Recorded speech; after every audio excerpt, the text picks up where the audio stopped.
Ladies and gentlemen, if you will, please rise. Gentlemen, please remove your cover. And remain standing after the anthem concludes for the invocation. Ladies and gentlemen, here to perform our national anthem this evening. On the guitar from Crab Orchard, please welcome Noel Brown. Hello, Jim.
Anthem, and now for the invocation to be delivered by the chaplain of the West Virginia Miners, Danny Kincaid.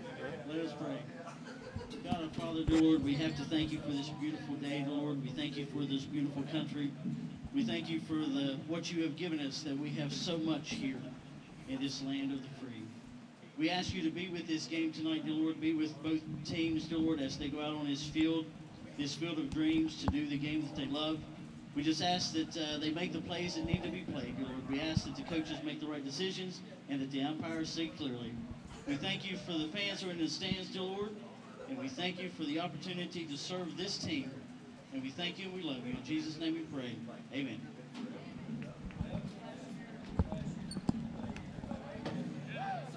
Starting lineup for the Blue Sox. All right, it's playoff time here down in Beckley, West Virginia tonight. The Butler Blue Sox and the West Virginia Miners will start the Prospect League East Divisional Playoff.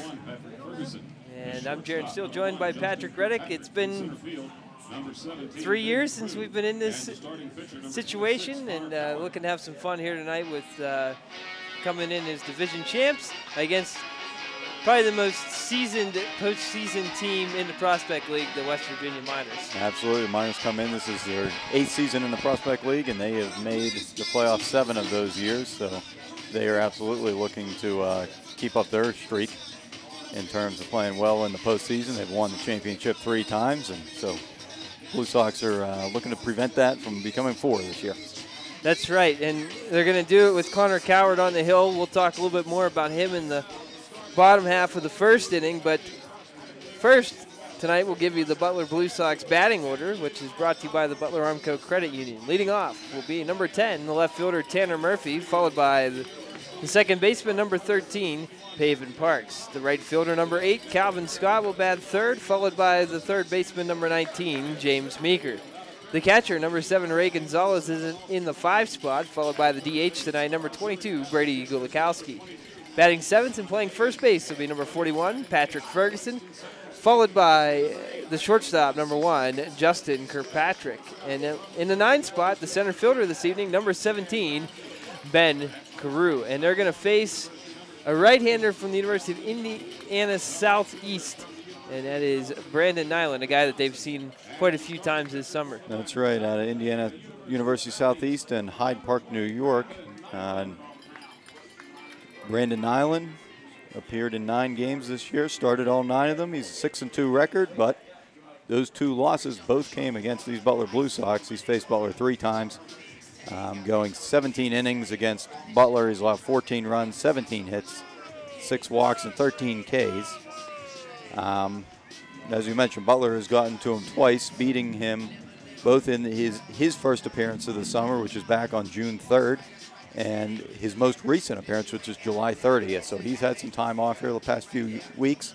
He'll be well rested here against the Blue Sox, and he has pitched overall, has pitched well. 51 2/3 innings on the season with 32 strikeouts and 22 walks. So Blue Sox seem to have been getting to him a little more than other teams this summer, but we'll see what happens here in the 4th time that they meet. Defense for West Virginia, we got DeLeo behind home plate, Mitchell at first, Acuna at second, Hagan at third, Ramsey at shortstop, Gonzalez in left, Norman in center, and Johnson in right. Umpires this evening behind home plate will be Jimmy Craig. At first base will be Bryce McCullough, and Ronald Moore will work third base. 3 umpires in the playoffs in the Prospect League opposed to 2 during the regular season. Blue Sox coached by Cody Harold. He's making his way out to third base right now, and our assistant Josh Forbes will take control over at first. And we're just about ready to play some playoff baseball. Leading off for the Blue Sox, playing left field, number 10, Tanner Murphy. Right-handed hitting Tanner Murphy will step in to kick us off here. Nyland's ready to go. Here's his first offering of the night. It's going to be a called strike. And first pitch, 5:15. We're a little bit behind schedule, but not too bad. Overcast here, and probably close to 80 degrees. 77. 77? Well, that's close to 80 degrees in the ballpark. 1-1 count. Murphy watches one, misses low and outside. It is cloudy, but as you mentioned, just 15% chance of rain tonight, so we'll hopefully avoid that and get this ball game done. Foul ball straight back by Murphy.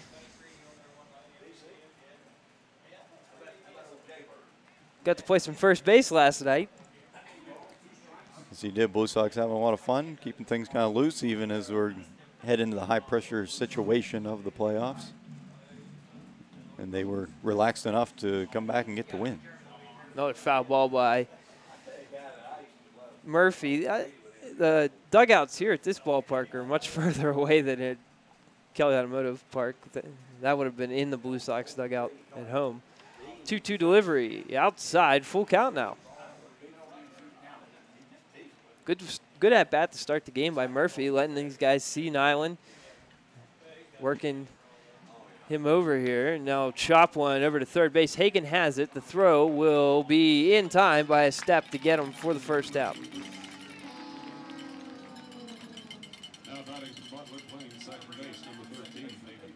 That brings in Pavin Parks, left-handed hitting second baseman, headed to Kent State this fall.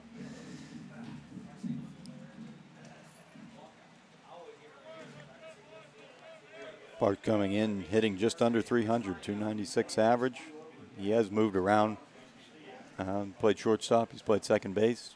He pitched last night. Chops the first one high off the plate. Acuna fields it and fumbles it. So that'll be, we'll wait for the official score there, but that will be the first base run of the game for the Blue Sox. Yeah, high chop ball came up to Acuna, and he gloved it and just popped right back out of his glove. They're going to roll it a hit here. Single for Pavin Parks. For the Blue Sox, playing right field, Baltimore chop. High off the plate. He charged in. It would have been about where the grass would be on a grass field. Calvin Scott tries a bunt. Well, actually, I think it bounced up into DeLeo's mitt, so it's just a strike. At first, I thought that just took off its bat, and that would have been an out, but thankfully it hit the ground. This turf is really bouncy. It is all turf field here in Beckley. This stadium's kind of built on the top of a hill. There's not a lot of shade. Things very spread out. On a sunny day, it gets very hot down there on the turf. Parks gets back on a pickoff attempt.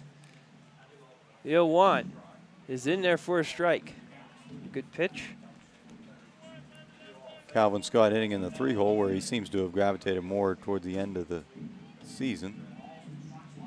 He set the Blue Sox single-season stolen base record last night with 2 steals on probably the last time that he was on base in the regular season. So he had one chance to get those 2 steals, and he did end up getting that record, 28 stolen bases. Yeah, and he also has a walks record. He did also break that, which has been standing for a long time. Oh, to another foul ball out of the stadium by Calvin Scott.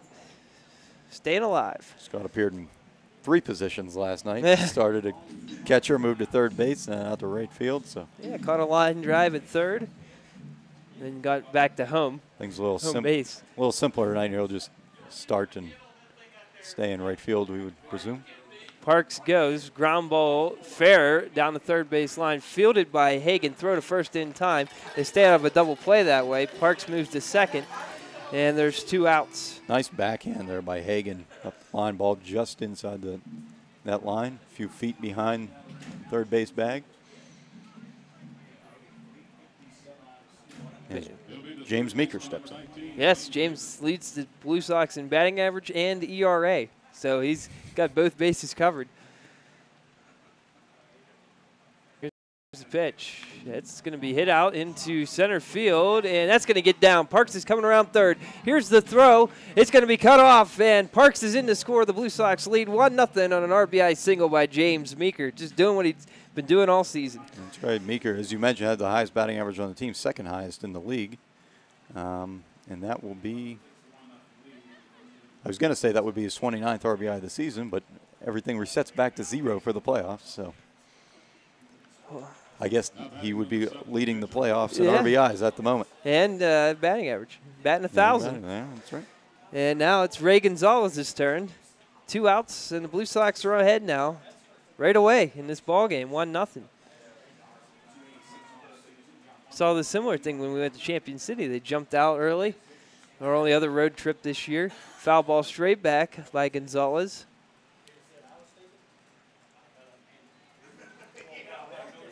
If you're Connor Coward sitting in the dugout, you got to feel pretty good about getting a run right off the bat. That early lead. Golikowski on deck.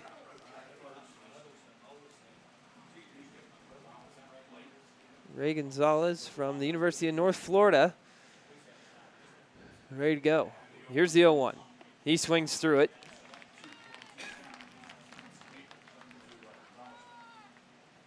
I liked Meeker's approach there. He first pitch swinging, saw something he liked, and deposited it into shallow left center. Here's the 0-2 from Nyland. It is a little bit low and probably a bit outside as well. We're not quite straight on here like we were in Champion City, but close, a lot closer than where we are at home. Here's the 1-2. That's a shot to the shortstop, and taking it to the bag himself is Ramsey, 6 unassisted to retire Meeker to end the inning. But the Blue Sox get one right away here. And on 2 hits, no errors, and leave a man on base. Bottom of the first here, Pat will give you the West Virginia Miners batting order here tonight. Miners line up. Start off with number 28, catcher, rare catching leading off, and Matt DeLeo.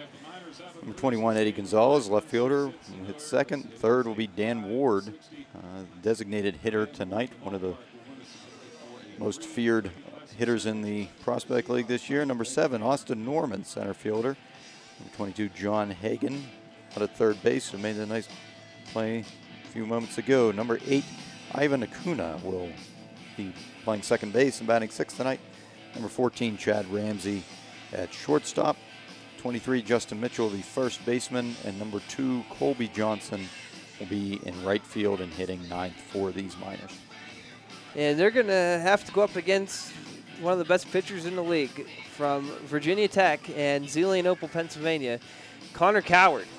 Right-handers, 4-1 this year, 2.96 earned run average, 9 games, 4 of them being starts, 30 and a third innings, 42 strikeouts, 5 walks, only allowed 20 hits in those 30 innings. So just wonderful numbers. And he had 1 start against the Miners down here in Beckley, and it went pretty well for him, but not the team. 6 innings of scoreless, 1 hit ball, 9 strikeouts. Unfortunately, the Miners with a late comeback in that game won it 6-4. So hopefully put up similar numbers, get a different result. These two teams advanced to this game, obviously winning the top 2 teams in the East Division. The Blue Sox, by virtue of their win last night over Lafayette, ended up with the best record in the Prospect League this season at 37-23. The Miners come in 6 games back of them in second place at 30-28. Just one, and the Miners finished 1 game ahead of Champion City. They were in a race there until the end, but the Blue Sox pulled it out. Butler this year has had the Miners number, it seems like, which has been rare for these two teams going back the past 8 seasons. Blue Sox went 11-5 against the Miners overall, and 5-3 down here in West Virginia, which has traditionally been the toughest place for the Blue Sox to win on the road. Defensively for Butler, Gonzalez behind the plate, Ferguson at first, Parks at second, Meeker at third, Kirkpatrick is the shortstop, Murphy in left, Carew in center, Scott in right, and DeLeo's coming to the plate here to begin the bottom half of the first inning.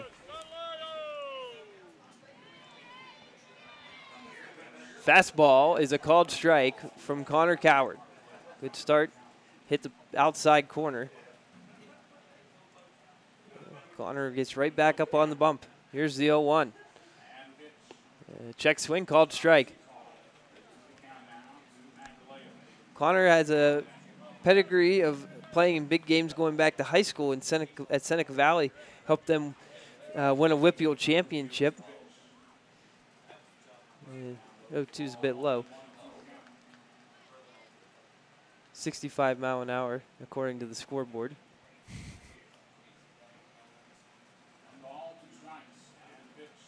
Ball hit foul. DeLeo from Oakland, like you said, Pat, a rare catcher leading off. The only guy I can think of comes to mind was Jason Kendall. Did that a lot. I was just going to say yes. Yeah. John Jaso did it a little bit last year, but there's a curveball in there for called strike 3. And Coward sets down DeLeo to start it here in the bottom half of the first. Coward's last outing was 2 days ago against Lafayette. He threw kind of a live bullpen, just came in for 1 inning, threw 15 pitches, and struck out all 3 batters he faced. So that will be Marcus' 4th consecutive batter struck out. And at the plate now is left-handed hitting Eddie Gonzalez. Steady Eddie. That's pretty good. Here's the pitch. Fastball. Roll the ball.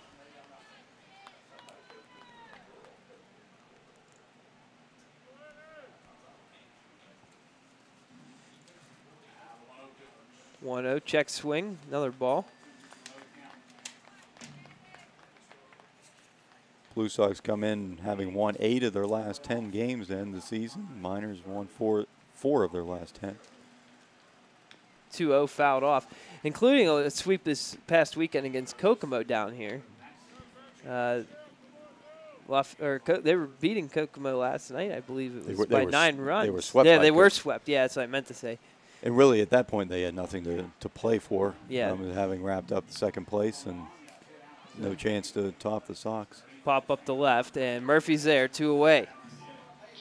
But they did take 4 out of 5 against Champion City to get into the playoffs, so that they probably expended a lot of energy doing that with the 2 doubleheaders this week. Yeah, they had the tough break a few weeks ago when the flood hit Springfield, Ohio, and they ended up having 2 games canceled on back-to-back days. Ended up having to make them up as double headers on back-to-back days on Tuesday and Wednesday, and then played again Thursday this week. So that made an exciting finish down the stretch for who was going to get the second spot and advance to the postseason here, and the Miners were able to pull that off. Big Dan Ward at the plate, takes a ball. And here's the 1-0 from Coward. It's fouled off his foot. Ouch. Ouch. Right off the ankle. Ward comes in. He played here last year for West Virginia. And really picked up right where he left off with 59 hits in just 45 games, hitting .328 for the Miners. 9 home runs, including a more than one walk-off, I believe, against the Blue Sox. I know he had at least one down here. Yeah, one down here. He hit a home run off the scoreboard at our place. Yeah. That wasn't a walk-off, but that was an impressive moonshot. display of power. Yeah. Yes. He's smarting a little bit from that ball off the ankle, though, so he's had to walk around here. Well, he's going to get back in the box. He is designated hitter tonight, sometimes playing third base. Sometimes first. Native of Cleveland, Ohio, 6'4", 235. 1-1. Outside. Ward started his career at Ohio University, then went to Eastern New Mexico, then went to Tennessee Wesleyan this year. And he's going to hit a ball to center field. Carew with a few steps back and then a little bit to his right makes the catch, and it's a 1-2-3 inning for Connor Coward here in the first. We'll go to the second. Butler 1, West Virginia nothing.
Top of the second here in Butler, or in Beckley.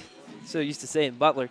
But the Blue Sox have a 1-0 lead. Brady Gulikowski is going to lead off here, followed by Ferguson and Kirkpatrick. RBI single for James Meeker that scored Pavin Parks in the first inning.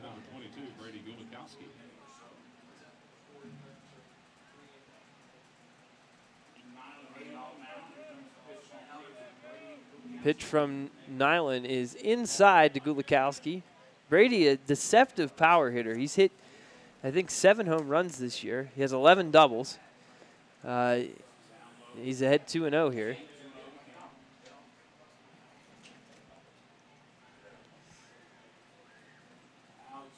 .2-0 delivery. He's in there for a strike.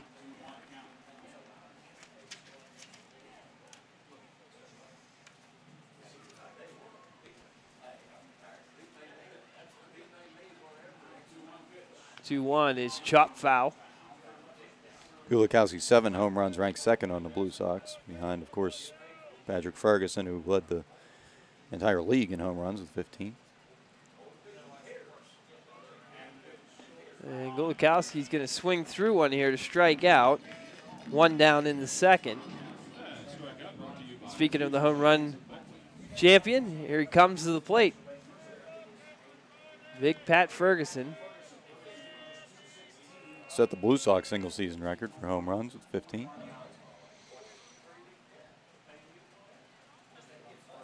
And he's going to take a called strike on the outside corner.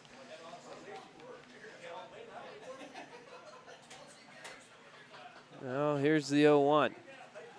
Ferg will ground it to second. Acuna's got it. The throw will get Ferguson for the second out. Quickly 2 away here with Kirkpatrick coming up. Justin came in just a few weeks ago. I think meshed very well for the team with his few games as he's had here. So he's appeared in the last 10 games for the Blue Sox.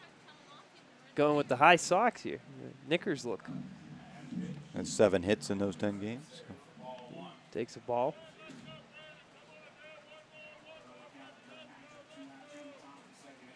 .1-0 way outside.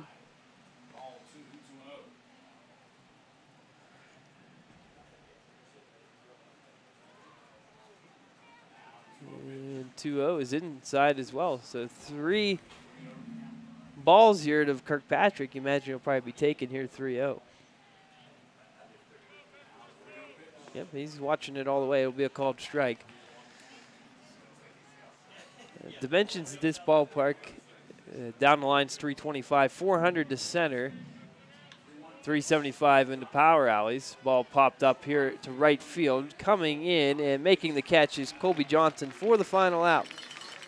Blue Sox go 1, 2, 3 in the top of the second. Go to the bottom half with Butler ahead 1-0.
On to the bottom of the second here in Beckley. Butler ahead 1-0. And it looks like the West Division first game is in a delay right now between Terre Haute and Lafayette. So nothing to report there other than they haven't started. Lafayette probably doesn't mind a few extra minutes of rest after being in Butler last night and drove home last night. And then Terre Haute's not too bad of a drive for them. A couple hours away. Teams out west certainly more close than the teams in the east here. So. Yeah, it's a 4.5 hour drive through the mountains of West by God, Virginia on the way down here. First pitch, a called strike to Norman from Connor Coward.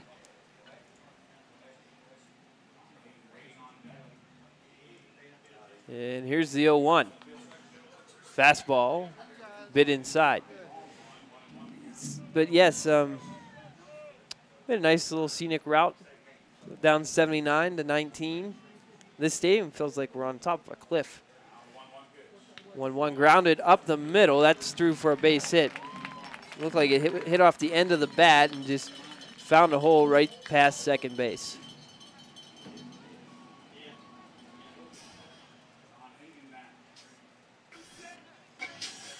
Brings in John Hagan, the third baseman. University, playing third base, number 22, John Hagan. Hagan goes to Missouri Baptist, native of Sanford, Florida. Coward on the hill. Checks the runner at first, comes home, bunt attempt by Hagan, fielded by Coward. He fell down, throws to first, and Ferguson picks it on a bounce to get the out. Sacrifice hit. 1-3. Norman moves to second. Coward literally threw that ball from the seat of his pants there. Sitting on the field halfway between the mound and home plate. He got the job done. He did. It looked when I saw him sitting on the ground, I thought he's probably not going to make his throw, but you know, he bounced it over there, and Ferguson has made play without issue. Yeah, one hop. Whatever it takes. One hop. Tossed to first there, and now it's Ivan Acuna at the plate. Time called by, actually, just Coward stepped off the hill. Norman at second. It's interesting to see the Miners basically playing for one run this early, seeing as how they're down by a run. Going for Price Bun of Hagen, your 5-hitter.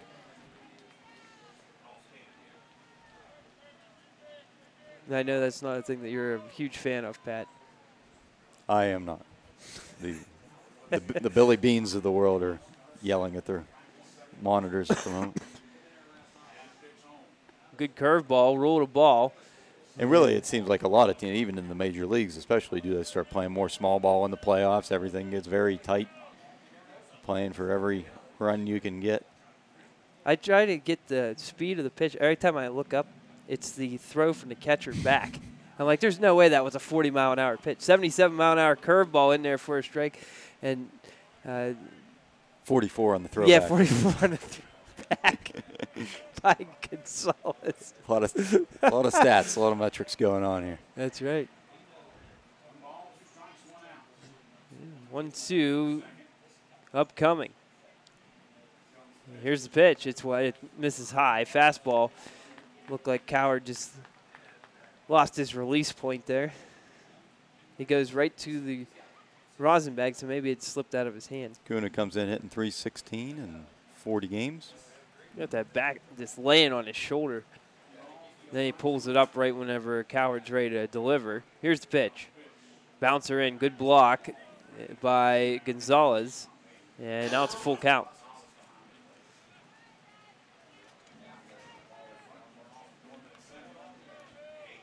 Blue Sox leading 1-0. We're in the bottom of the second here at Linda K. Epling Stadium.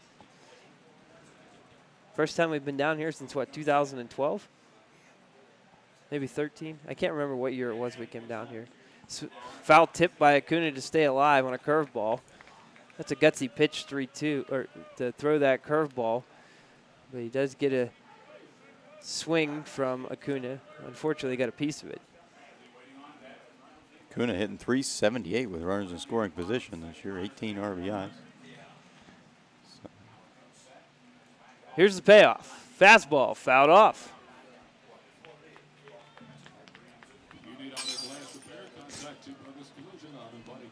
Broke some glass, I think, on the way out. Hopefully not the bus. Yeah, the first trip we made down here a few years ago, could drive down. I'd like to take a trip to each ballpark as we could. We was Champion City this year, Chillicothe a few years ago when we made the playoffs. Another 3-2, called strike 3.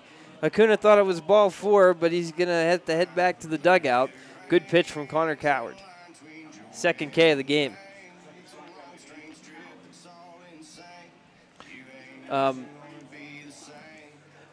We've gone to some ballparks that are defunct now too, like Lorraine, Jamestown. Yeah, Jamestown for opening night a couple of years ago. Slippery Rock, of course. Yeah. All right, Chad Ramsey with 2 outs and a runner at second. He's going to hit the ball foul out of the stadium on the left field side. Ramsey, the shortstop tonight. Tall shortstop. I believe he pitched last night, if I'm not mistaken. He pitched against us once this year.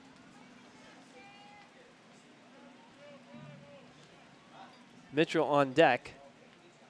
Comes in with 21 walks on the season, almost as many walks as he has. Ball hit to right field, going back and making the catch on the run is Calvin Scott for the final out. Well hit ball, but Calvin Scott positioned well out there. Makes the catch. The Miners will strand a runner at second. We've played 2. Butler leads it 1-0.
Top of the 3rd here in West Virginia. The Blue Sox ahead 1-0. And Ben Carew will step up to the plate here to begin things against Brandon Nyland. He's allowed 2 hits so far. Carew's going to bunt, and was bunted out of the stadium. Ben from Kent State, native of Wisconsin.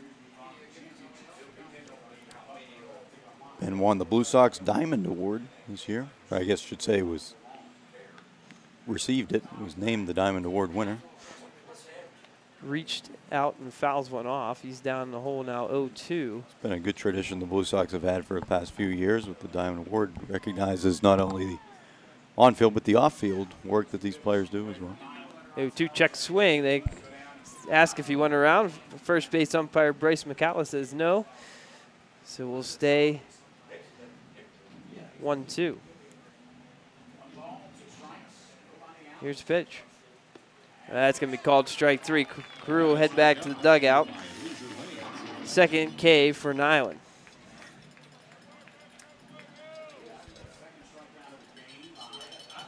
Brings up Murphy, ground out to third, his first time up.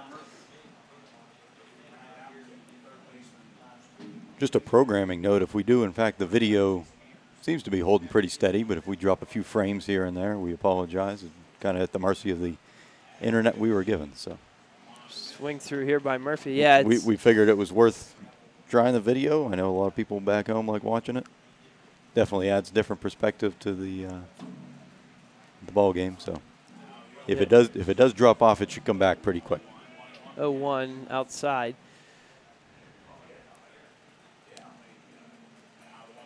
Murphy takes, called strike. 1 out here. And here's Nyland's delivery. Check swing outside.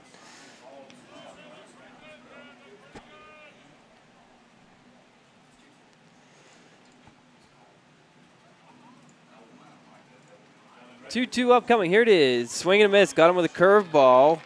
2 outs here. Back-to-back Ks in the third.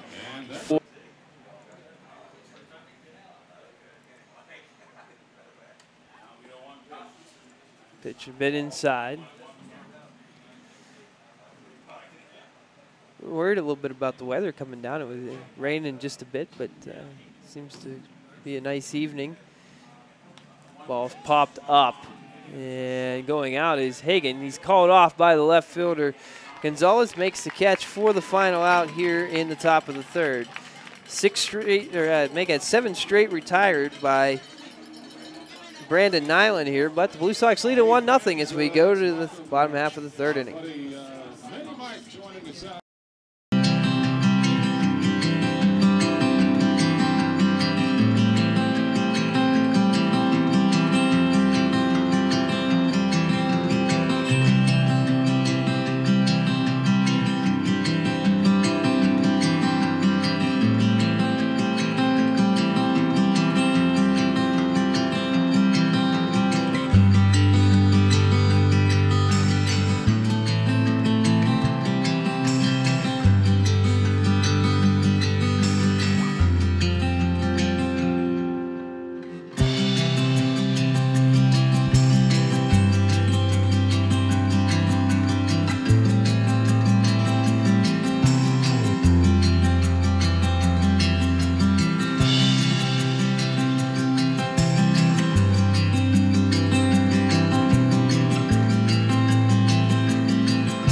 Bottom of the third, 8-9-1 due up for West Virginia.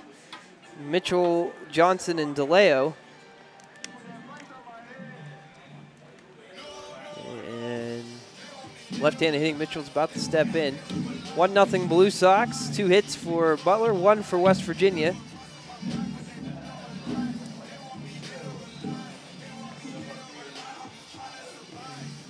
Mitchell hails from Alpine, California.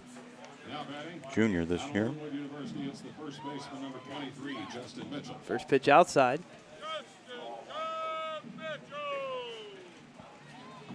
Just in time. That's good. From Longwood University. It's a good baseball sounding school. Ball hit to right field fairly well, and going to play it off the walls, Calvin Scott. He does a good job out there to hold Mitchell to a single. Played that ball off the wall perfectly out there. That looked like extra bases off the bat, and thankfully he was able to get it in quickly. Bounced just to the right of that 375 sign out there in right center. He turns and fires it in, played it perfect off one hop, got the ball back in, and Mitchell slammed on the brakes as he was rounding first base. And I'm pretty sure they would have had him if he had tried to go for second. We'll see if they sacrifice again here with the 9-man Johnson. Last time the Miners got a leadoff single. The next man bunted him over. Throw over to first. Mitchell back safely. Johnson with 3 sacrifices on the season. Actually leads the league with it. Or, I'm sorry, not the league, but at least the Miners with that. Those 3.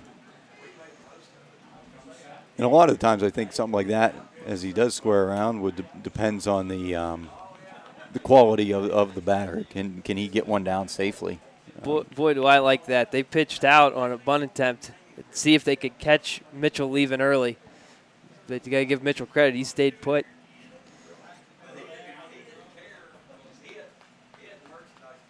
Gonzalez sold that well, too. Here's the pitch. It is bunted. Fielded by Coward. He'll underhand toss it to Ferguson. Sacrifice 1-3, 1 out. Textbook sack bunt there. Ferguson stayed put at first base. DeLeo was rung up on strikes his first time up. And now he's got a runner in scoring position. Second straight inning that the Miners have got a runner to second with 1 out. Coward stares in at Gonzalez, gets the sign he likes, and comes home. Good curveball, just missed.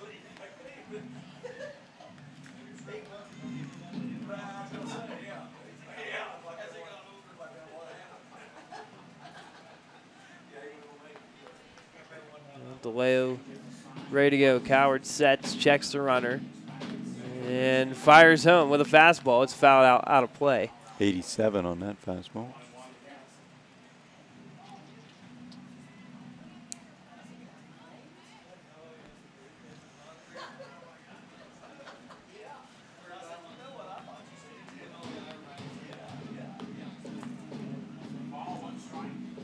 And now the 1-1. Oh, nope, step off and a look over.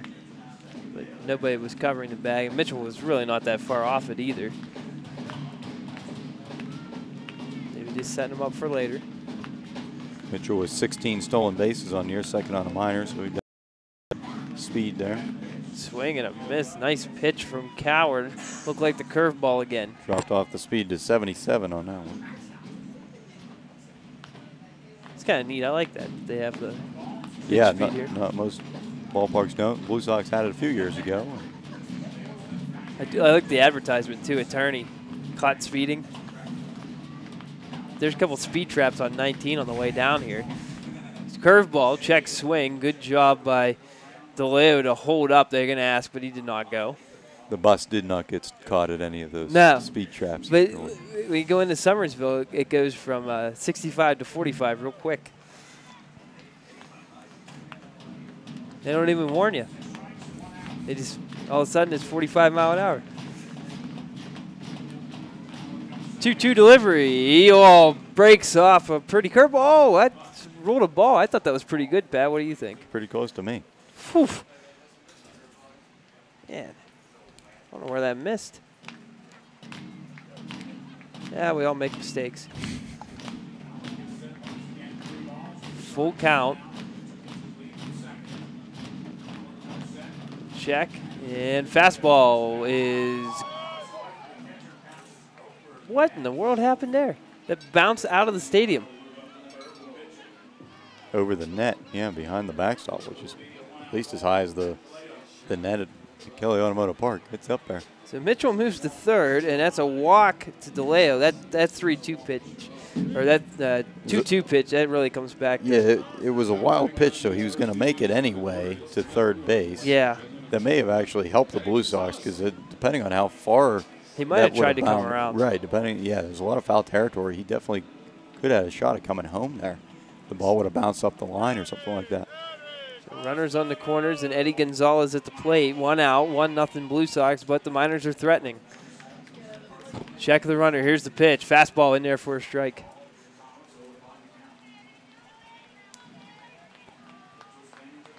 I've never seen that before, where a ball hits the plate and trampolines all the way out into the 10th row. Gonzalez turned around and just couldn't. He couldn't pick it up because nobody would expect it to be in the 5th row. Yeah. Fastball, ground ball, diving attempt by Parks, but he won't get it. Base hit, and that will tie the ball game. It's coming in to score is Mitchell. Moving to third is DeLeo. Parks shading towards second base, almost kind of at a double play depth there. Ball hit a bit out of his reach there. Obviously Ferguson holding the runner on at first. We have a tie ball game. Yeah, 1-1 score, and the Miners still in good shape here with Dan Ward coming up. Coward just got to take a deep breath, try to get an out here. Here's the fastball. It's grounded to second. Parks will go to second for 1. That's all they'll get. Fielder's choice RBI, and the Miners are heading out 2-1. That was just too softly hit to turn 2, but they do get the lead runner. Yeah, Parks spun there. Kind of a risky throw there going toward the first base side and on the outfield grass, and he turns and fires at the second. So Ward reaches on the fielder's choice there. Well, and he gets an RBI for his efforts. Norman at the plate now.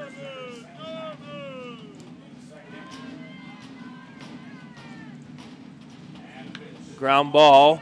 Fielded by Kirkpatrick. He missed second base, so he'll have to throw to first, and he does so to get the out.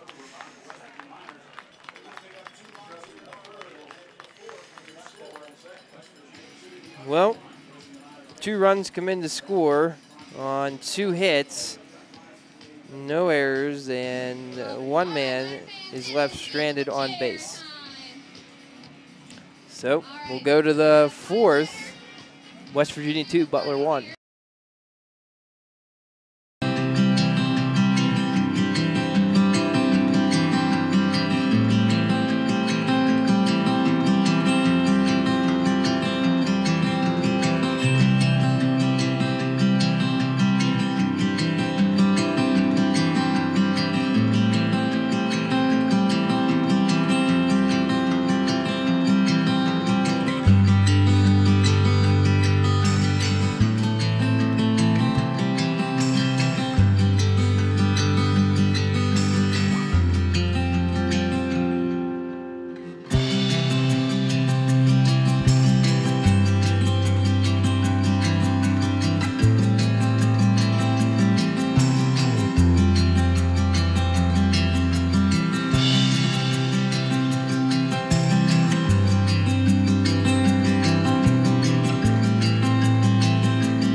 West Virginia as we play the top of the 4th, and leading off will be Calvin Scott. You get that run right back, or maybe even 2. It'll be the right fielder, number 8, Calvin Scott. Scott grounded out the 3rd his first time up against Nyland. Here's the first pitch. Scott swings through it.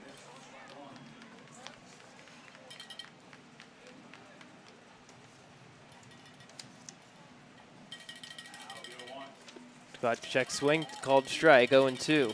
Nyland is he's locked in here. He has a bit of a shaky first inning, but he definitely settled down. Ground ball, base hit up the middle, just past the glove of Nyland. Scott thought about turning for second, but he'll head back. Yeah, that's a good way to start. That ball just barely over the head of Nyland. And literally, as I'm saying, he was calmed down. Yeah, he throws his glove. All right, so good start. Now Tim Epling going to come out and gather the infield, apparently. Doesn't bring the hat out this time. Hard to tell what his mood is. Epling certainly wants to win. Miners have had good success, as we mentioned. How many? 7 playoff appearances in 8 years. Interesting. And, they seem to turn into a different team in the playoffs. Interesting that they'd have a mound visit this early in an inning. You know, give up a leadoff single. He's out there to calm him down. Maybe he has a scouting report on James Meeker he wants to give or something along those lines. When a guy is, kind of cruising along there, and all of a sudden he does give up that first hit, well, base runner after a while. Want to calm him down as quickly as you can, maybe. Saying it's not the end of the world. Meeker takes a strike.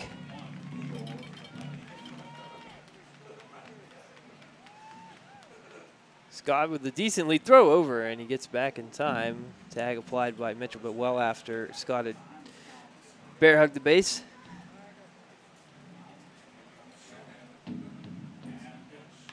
Ground ball fielded by Mitchell. Only one play. Meeker's going to try to beat him there, but sliding in is Mitchell just in front of him. That works as well as a sacrifice bunt. 3 unassisted, first out. Boy, the ball really bounces high here at on this turf. It does. Over his head, and he Mitchell kind of looked at the pitcher and realized that he wasn't going to make it there before he could himself, so he just ran himself, slid into first base. Just a step ahead of Meeker.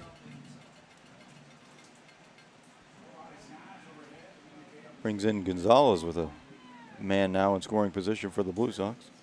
Calvin Scott with a little bit of a lead out there. He's going to take off. Here's the pitch. Here's the throw, and Scott is there with a stolen base. Good pitch to run on, a bouncer in the dirt or the turf.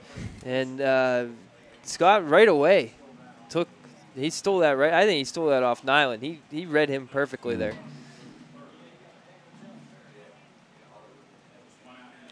So Scott continuing his stolen base tear, setting a record for the regular season, picking up right where he left off in the postseason. Check swing or roll the ball 1-1.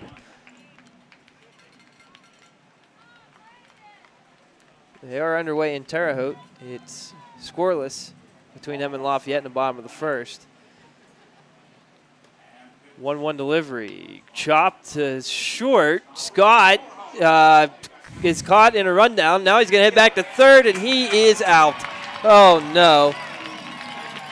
He started home and then hesitated. He just took one step too many there and kind of froze. Get him on the 6-2-5, and that is a huge out for the Miners. Oh, that hurts. Good play by Ramsey. They tell you to look the guy back to the base, and he looked over and he realized that Scott was probably too far off the base to get back. And then made the throw home to the catcher. And he just got caught. I think Scott did the right thing he just turned as soon as the ball went home. He turned and ran and tried to dive back into third base, but just step too slow there. 0-2 on Brady Gulikowski after that foul ball. It's just he's caught in between. There's nowhere to go good there. I mean, you're just stuck. You just got to hope for a mistake. Yeah. Instead, now it's a runner on first with 2 outs. Gulikowski chops one foul. In a game like this where runs are probably going to be at a premium, that really, really stings.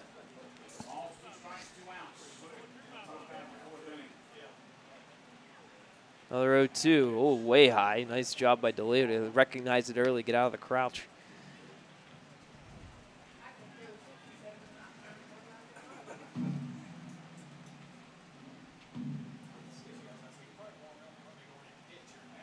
Golikowski checks swing, pitch low. They'll ask if he went around, and the guy in the middle of the infield says no, McCalla. So the answer, Pat, is when it's a left-handed hitter, the third base umpire goes over. Another foul ball. When it's a right-handed hitter, the first base umpire goes over into the middle of the infield. To the middle of the infield, yeah. We asked that question off air a while ago. Interested to see how it works, but that is how it works, which is weird. You'd think they'd want that guy down the line. And Golikowski strikes out to end the inning. No runs, 1 hit, no errors, and 1 man left stranded. Bottom of the 4th coming up. Butler trailing 2-1.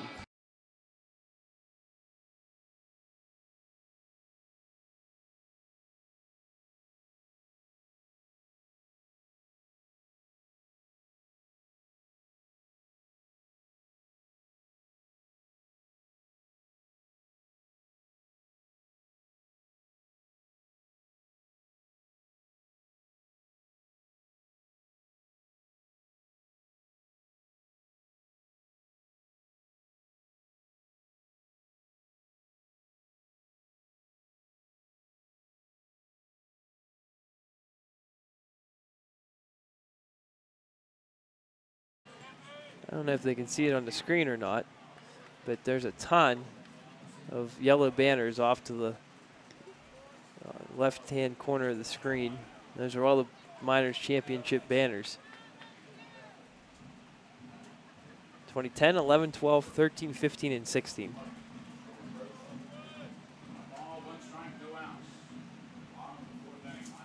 Here's the pitch. It's going to be popped up. Ferguson in foul territory gives way to Parks, who's still running, slides near the bullpen, makes the catch. What a nice play by Pavin Parks. A lot of room out there, yeah. Ferguson obviously closer to it, but Parks had the better angle, called Ferguson off. Ferguson just put his head down and ran out of the way. Yeah, he's like, hey, you got it, buddy. Yeah. Great play by Parks, sliding. He's got some great range. We've seen that when he plays shortstop as well. Acuna struck out on a called strike 3 his first time at the plate. Here's the pitch. That's a good curveball in there for a strike. Field here in Linda K. Epling Park is almost similar to how much foul territory there is at Kelly Automotive Park in terms of the bullpen. There's just the stands are pushed back just as far, so it's a straight shot the whole way out. Kirkpatrick throws the ball away here. And that'll be an E6 as he just airmails the ball over Ferguson's head. No chance for Patrick. And, well, that's a tough one there. Instead of 2 outs, now you're giving them an opportunity here in a postseason game in a short series. You want to limit those things as much as you can. And Blue Sox struggled early on in the season, had a lot of errors. Seemed to have calmed themselves down. Past few weeks has not been popping up as much. Really just looked like he rushed the throw there, and he really didn't have to. Now it's Ramsey at the plate. Here's the pitch. It's fouled off. 91 errors for the Blue Sox on the summer, about average around the league. What was West Virginia? 81. Okay. So they're near the top of the league. Kokomo, what, the best? 68? Kokomo just 68. Good fielding team, but they finished in last place. 0-1. Called a strike. Good pitch from Coward.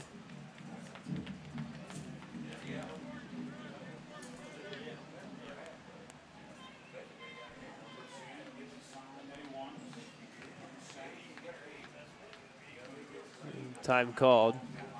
So Ramsey can adjust his batting gloves. Blue Sox coming in, or to this game, I guess you could say, for the total regular season, the batting average as a team was 272 compared to West Virginia's 279, but the Blue Sox had a 365 on base, which is 2 points higher than West Virginia's 363. So Blue Sox drawing those walks a little better rate.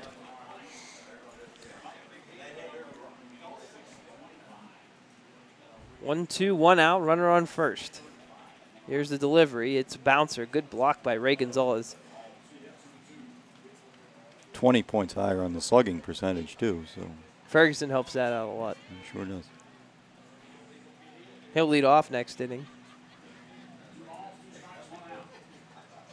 Ramsey flew out to right field his first at bat, third out in the second inning. Coward throws over to first base.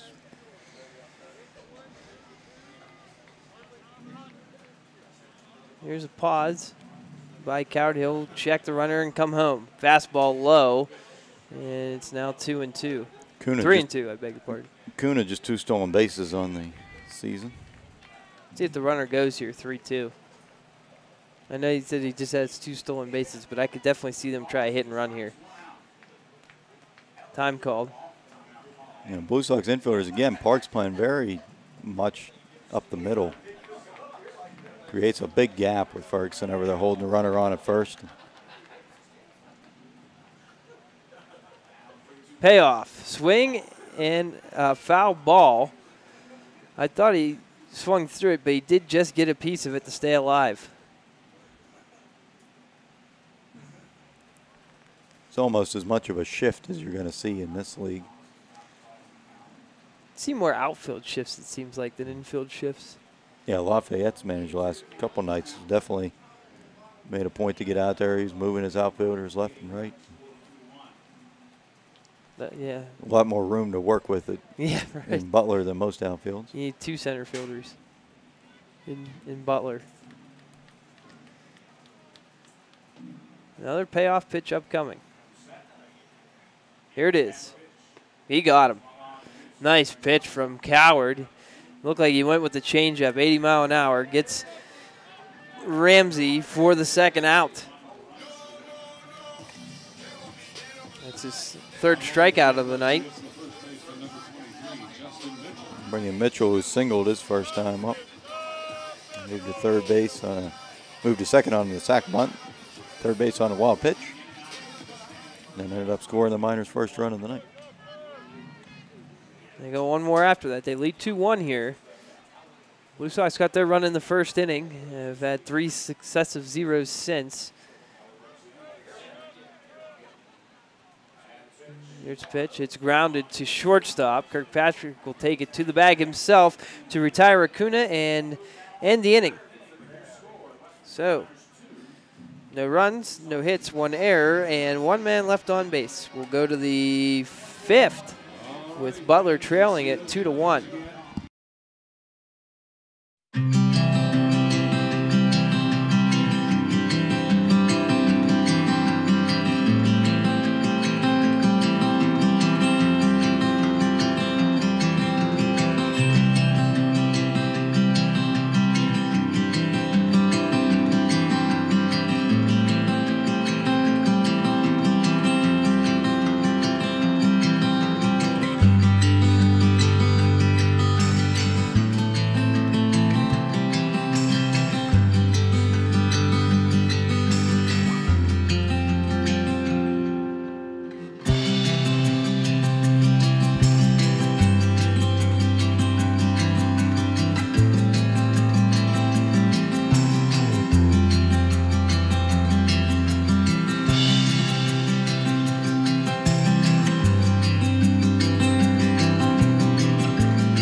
Patrick Ferguson ready to go here in the top of the 5th.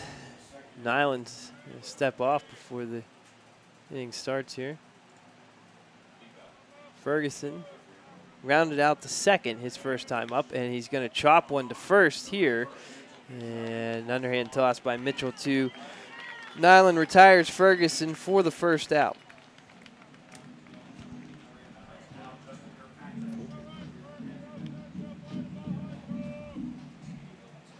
Brings up Kirkpatrick.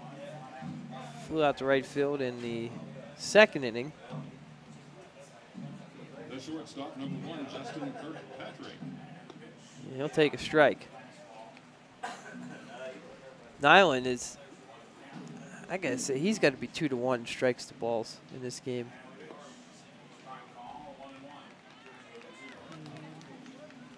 Strike is 0-2, 43-16 to this point, Pat. That's being around the zone. Yep.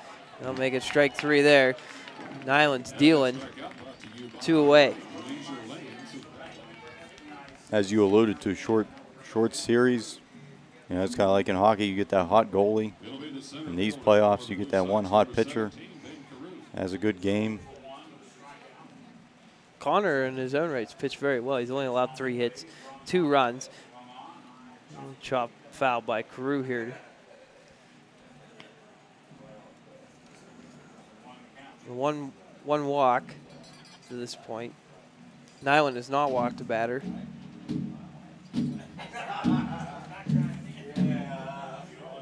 Carew chops the third.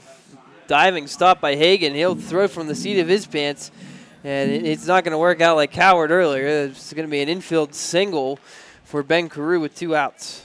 He almost threw from his back there. I really should not have thrown that ball at all. He's lucky it just rolled in, because if he would have got any air on that and it went wide, Carew could have easily been at third base. We'll take the single, though, for now. You're right, though. Hagan living dangerously, throwing that ball across the diamond. It's one of the few things. You come and see these games, the players are mature. They have a good baseball IQ. It seems every once in a while there's a play like that where they make unnecessary throws, or they should just eat the ball. Fight the next batter. Yeah. Murphy watched the bouncer. Now here's the 1-0. That's a called strike. Locating well. As you can tell, because DeLeo's setting up and he's not moving too much. Throw over. Carew dives back safely, no tag.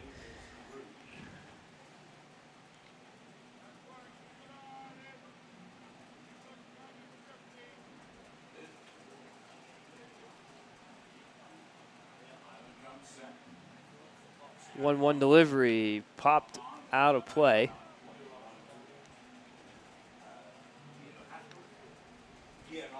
Parks follows. Hopefully he gets a chance here. Sox down 2-1 here. Game 1 of the Prospect League East Division Championship. Winner moving on to the Prospect League Finals. Bouncer blocked again by DeLeo. This is a place where you can't let, like we say at Kelly Automotive Park every once in a while, it's not a big deal if the ball bounces behind. It kind of depends on what it hits. Here, that's a problem.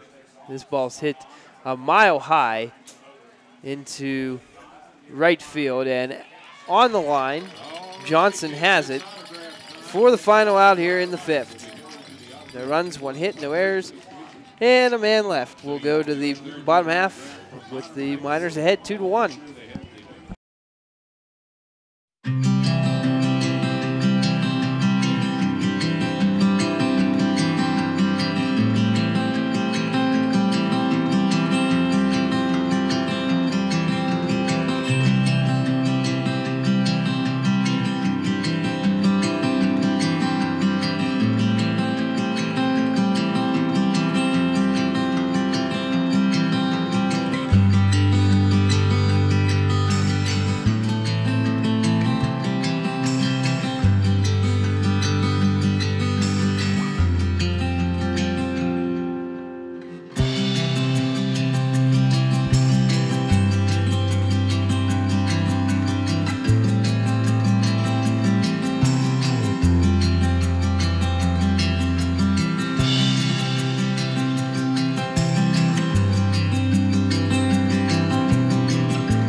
Colby Johnson, the 9-hitter, sacrificed his first time up, but he'll lead off here, so get a chance to swing away. Bottom of the 5th. West Virginia ahead 2-1. 3 hits for the Miners, 4 for Butler, 1 error for the Blue Sox, none for West Virginia. Here's the first pitch from Coward. It's fouled out of the stadium.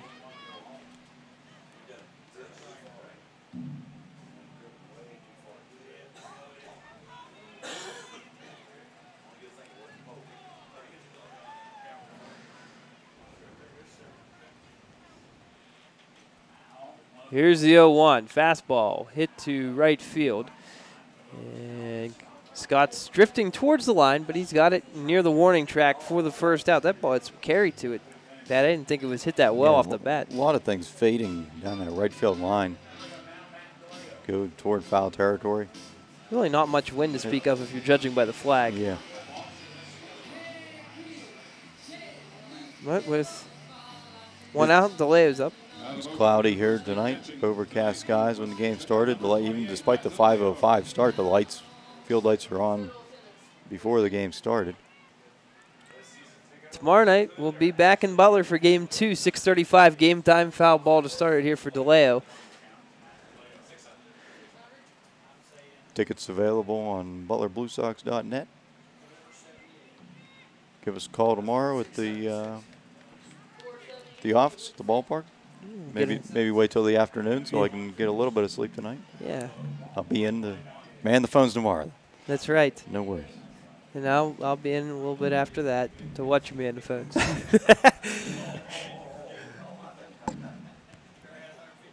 1-1 count. Here's the pitch. It's low. Looked like Coward might have slipped there. This would be the first game all season where the Blue Sox had to spend a significant amount of time on the bus. No overnight here. Play a game down in West Virginia today and back at home tomorrow. So drive down this morning and drive back after the game. Yeah, it's something they did a lot last year. Yeah, you're right. It was, I think, 2 times in Champion City and 3 times down here.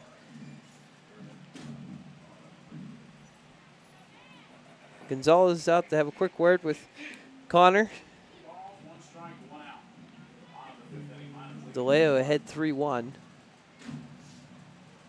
But the alternative being to be flipped around and potentially have an overnight trip to another city and take the home field advantage.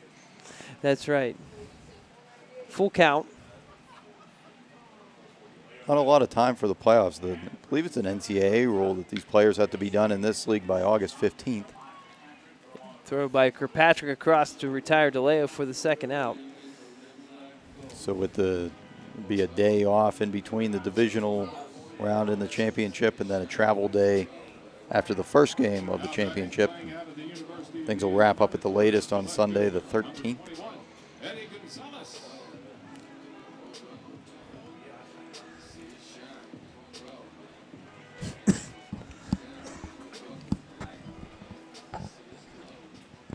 Eddie Gonzalez RBI single in the 3rd inning.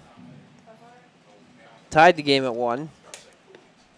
And then Ward with an RBI fielder's choice gave West Virginia the lead. And that's held to this point, 2-1 score. 2 outs here in the bottom of the 5th. And here's the 1-0 from Connor Coward. Grounded to Ferguson, scoops it, and steps on the bag. 3 unassisted for the final out. Connor Coward doing a good job keeping the Blue Sox in it here. He's thrown 5 solid innings here tonight. We'll go to the 6th. West Virginia 2, Butler 1.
Haven Parks leads off here in the 6th, looking to get something going for Butler. They trail it 2-1. Game 1 of the Prospect League East Divisional Championship Series. Our second road trip of the summer. I'm Jaron Still, joined tonight by Patrick Reddick. Happy to have you along for the ride. Glad to be here. Always good to be in a situation where we're having to announce playoff games. Pitch outside to Parks. Nyland, rock solid with his command here tonight. And he gets a curveball that fools Parks to even the count of 1 apiece. Must be having some internet issues out in Terre Haute. They're underway out there in their opener. 2 innings in, still scoreless. Fastball inside.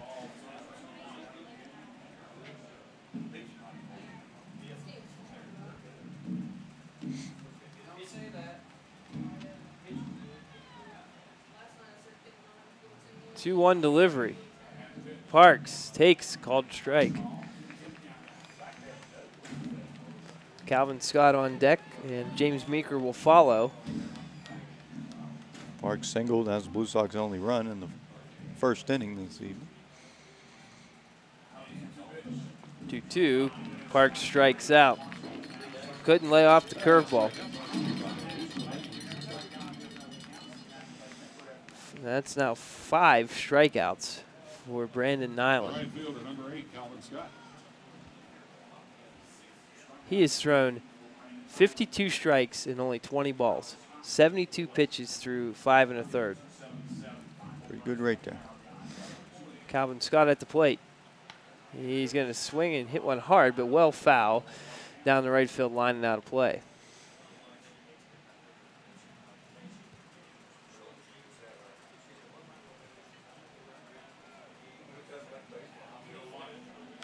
Another foul ball by Scott that'll leave the stadium.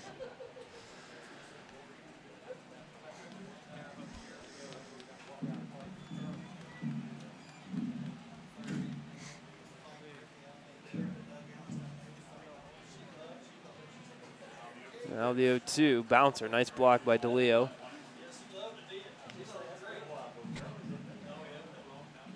Having beaten Island twice this season, he mentioned he's 6-2 record on the season, so perhaps the Blue Sox haven't seen the best of him, and we're seeing it right now. Seeing it tonight.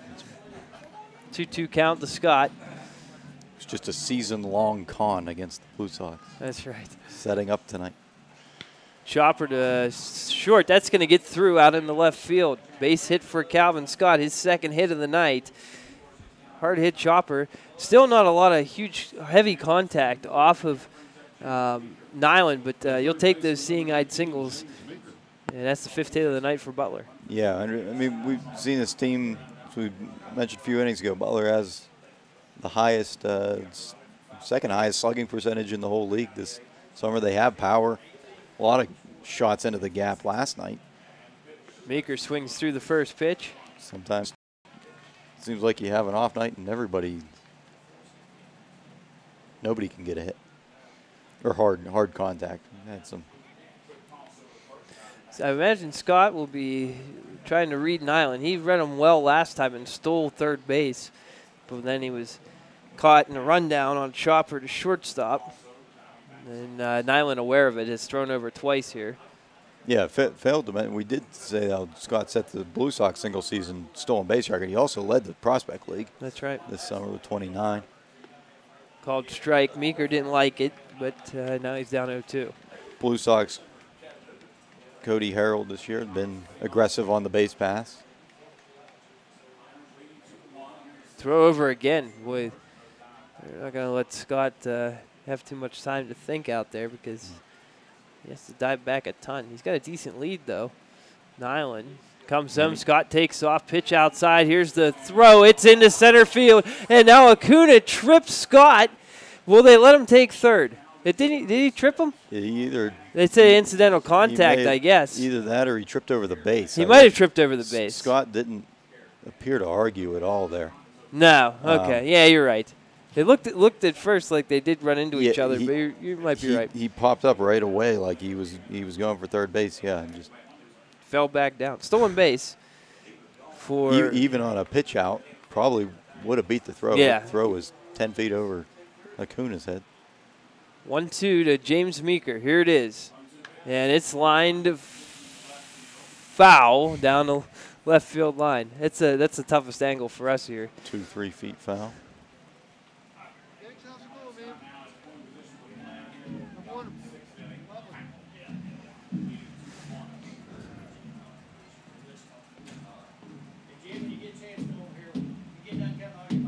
1-2 is going to be a base hit out into center field. Scott is going to come around third, and there's not even going to be a throw home. Scott's going to score standing up, and it's a tie ball game on an RBI single by James Meeker. Boys, he's been clutch here tonight. He has player of the game last night with 4 hits, and then just missed a double down the line there, and the next pitch comes back right up the middle. I'm kind of surprised they didn't. Norman didn't even attempt to throw home. Looked like he didn't get a handle on the ball. Yeah, Scott was on third base, rounding third base when he was picking the ball up. He had time to at least make an attempt, but they concede the run. Brand new ball game. Yeah, right back where we started. 2-2 here, and now Gonzalez at the plate has reached on a fielder's choice twice. Meeker with a little bit of a lead out there. Here's the pitch from Nyland. It's a bouncer. Nice block from DeLeo. I'll be interested to see if Epling will start looking down at that bullpen. I know it's the 6th inning and it's a tie ball game, but you never know. I mean, you see a guy lose 2 or 3 batters. You got to get somebody hot. There's a line shot to center field, a base hit for Gonzalez, and now 2 runners on with 1 out. And that's the 3rd straight hit for Butler. It may have been the most solid contact of the night there for Butler, too. Hard hit ball up the middle. That's exactly what they tell you to do in Little League. Swing through it right back up the middle. That's right back up the box. And the time called. Here comes Tim Epling out of the dugout. Blue Sox in decent shape here. 2 men on and 1 out, tie ball game. And at the plate, it's going to be Brady Gulikowski. He has struck out twice tonight. Ferguson on deck. And then Kirkpatrick would follow. Epling with a speech for both Nyland and DeLeo. He's done. Now he's going to head back in. He's Tony LaRusso of the Prospect League, just sauntering back towards the dugout. There's a reason he's got all those championship bangers hanging out on the fence out there. I got to give a shout out to Anthony Rubanski, our former manager. He's watching us here tonight. I'm sure he's just as nervous as everybody else watching this ball game. He was the last guy to take us to the playoffs in 2014. Cody played for him at that time. Now he's our manager here. Meeker at second. And at first is Gonzalez Gulikowski at the plate. First pitch inside.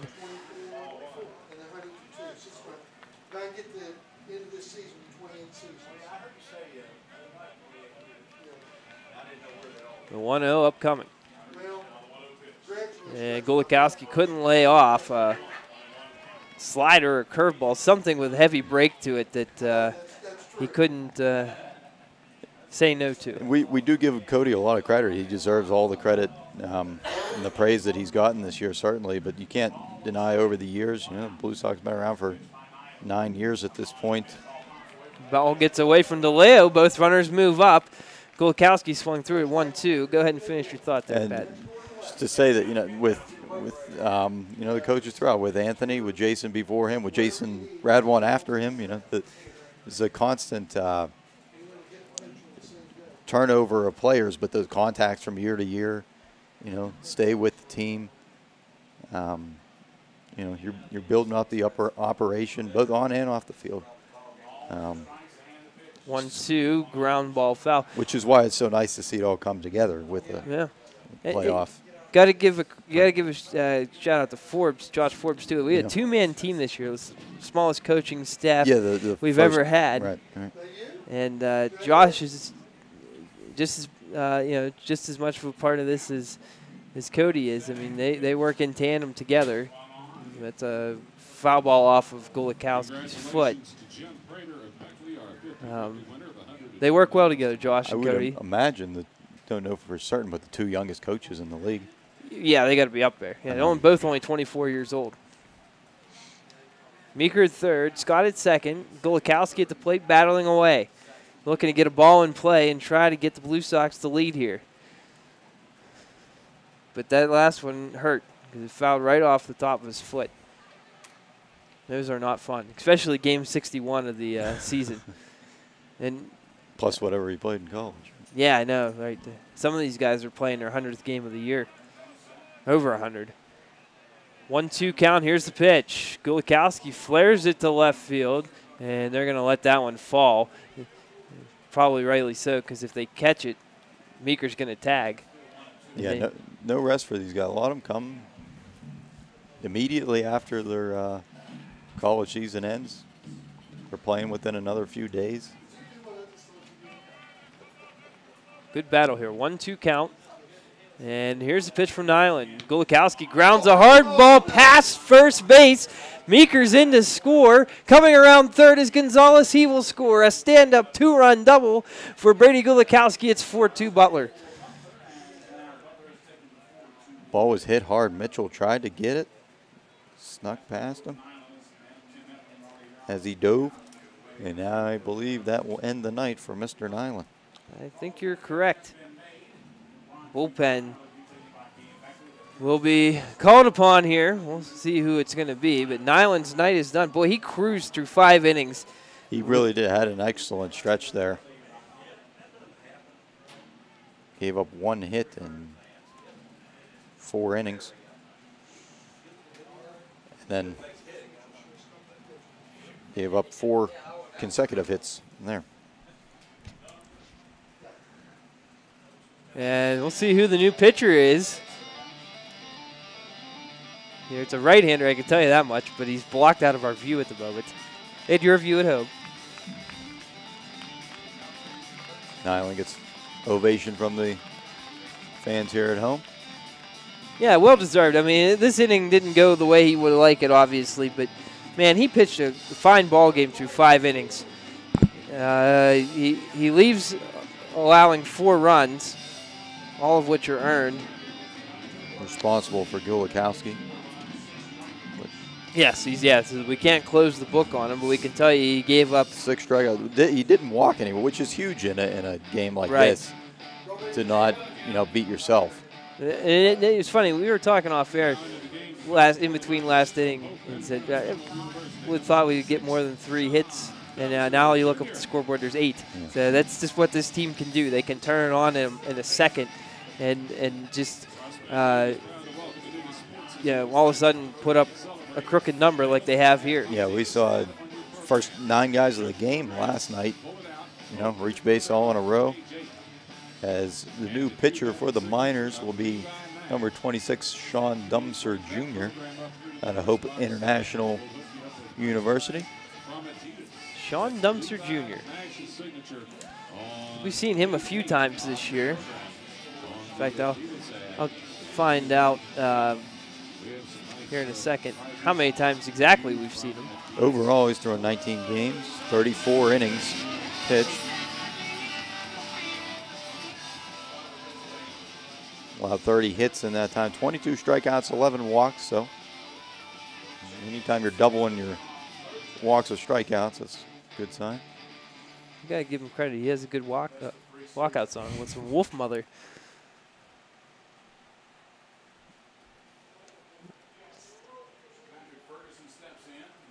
Patrick Ferguson over 2. 2 ground outs to the right side. So let's see. Sean Dumser Jr.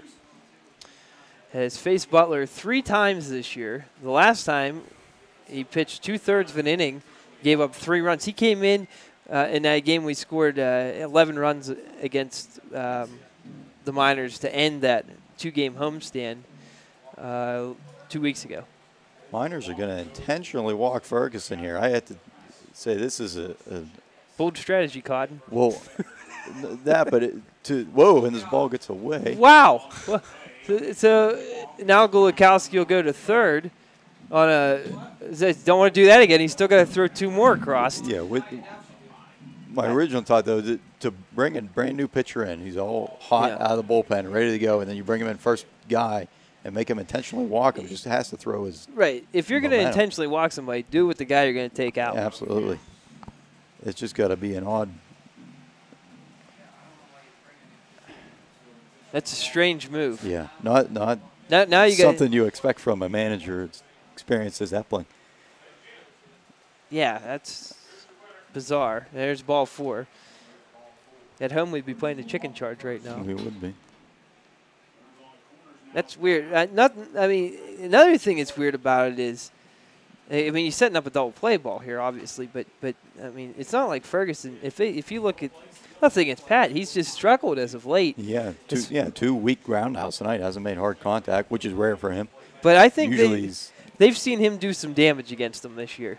They really have. I mean, he hit his home run off their video board here. Yeah.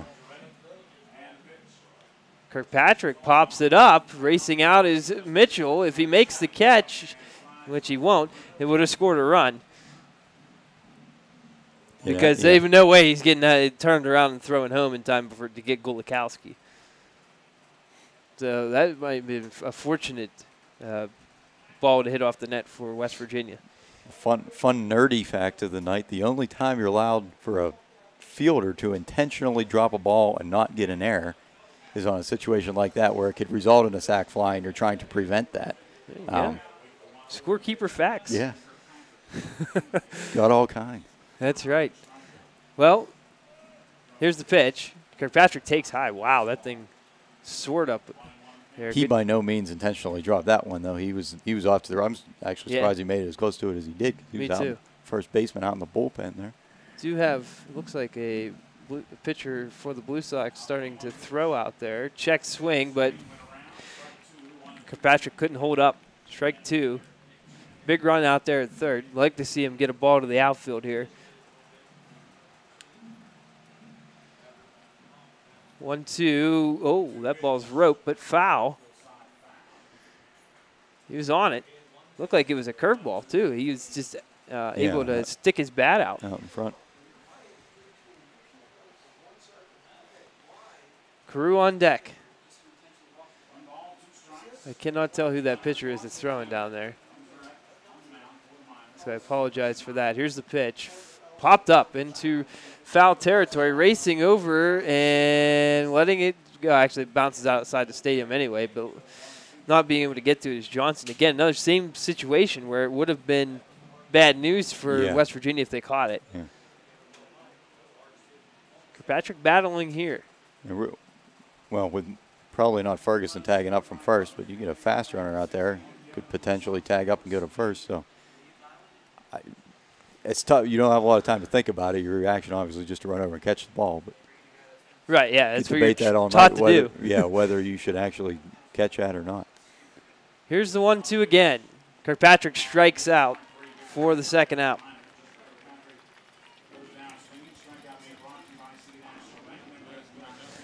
And now Ben Carew will be tapped with trying to extend this lead here. Butler 4, West Virginia 2. 3 runs coming across here in the 6th. Dumpster with a big strikeout. Got to give him credit.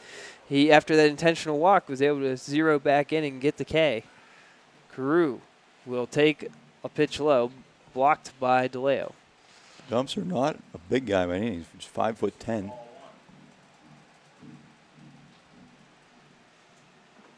He's kind of whips his arm, right? I got to give him credit for the stirrup socks there. That's right. So last time, I think it was Joel was on with me, and Spencer, for that matter. He says one thing that he thinks he gets a lot of his power from is he rocks back before he comes forward. There's a ground ball to third. Hagan throws to second to force out Ferguson and end the inning. The good news is, though, the Blue Sox scored 3 runs on 4 hits, no errors, and leave 2 on base. We'll go to the bottom of the 6th, Butler 4, West Virginia 2.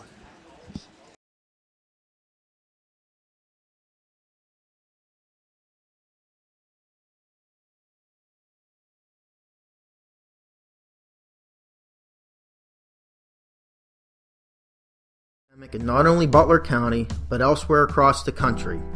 I'm Rich Goldinger, the District Attorney of Butler County. This is my backyard and yours too. Together, we can work to eradicate the high-level drug dealers that supply these drugs to those using them. Heroin and opioid abuse does not discriminate. Users come from all economic backgrounds, are male and female, and may be teenagers or middle-aged adults. With your help and in conjunction with the Butler County Drug Task Force and the Pennsylvania Office of Attorney General, we can target those dealers who bring this poison into our county. Please report any suspicious activity to your local law enforcement agency, the Pennsylvania State Police, or to my office. This is our ballpark. This is our county. This is our backyard.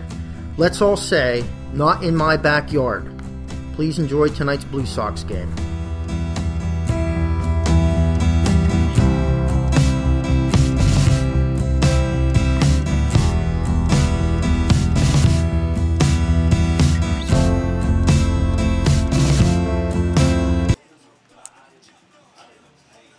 Bottom of the 6th here in Beckley. Butler ahead 4-2. And Dan Ward stepping to the plate. He grounded into a fielder's choice, but did drive in a run in the process here. That was back in the third inning, I beg your pardon. Ward will line one into the gap here. That's going to get down and go all the way to the wall, and now Scott will get it in, but it's a stand-up leadoff double for Dan Ward here in the 6th. And here we go again. That's kind of the Ward you That's right. expect to see sooner or later. Now it's Norman's turn. He singled in the 2nd, grounded out the shortstop in the 3rd. Now if you're Connor, just shake it off, you know. He's got to get right back up there because Norman's a very good hitter. And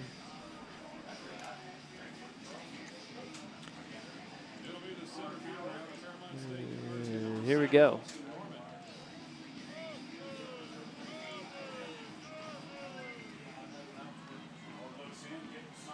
Coward checks the runner at 2nd, and here's the pitch. It's high. Coward at 63 pitches, 40 strikes, 23 balls. He's got a good pace going along as well. Not a lot has changed other than the runs that we've scored, but his game looks a whole lot better now when you're leading. Foul ball here. Yeah, you're right. But he has pitched a fine ball game to this point. Yeah. As they say, if you go through 5 innings, you're only giving up a couple of runs. You've given your team a chance to win this game. The decisions we talked about how long these guys have been playing all summer and spring and summer, and Coward is a guy who wanted to be here. Was able to talk his college coach into letting him come back and start for the playoffs. He missed his last few regularly scheduled starts. Yeah. That's to be expected this time of year. But Connor, he wanted to be here. And we're happy to have him. Yeah, game 1. Josh Lopiano will be on the bump tomorrow night. Probable for West Virginia's Michael Surratt, but there could be a change there, according to some of the people here. The ball is hit to center field. Ben Carew's racing after. He's not going to get it. Ward's going to score. Norman's going to 2nd. Here's the throw. It's up, cut off by Kirkpatrick, and Norman replaces Ward at 2nd with an RBI double, and it's now 4-3.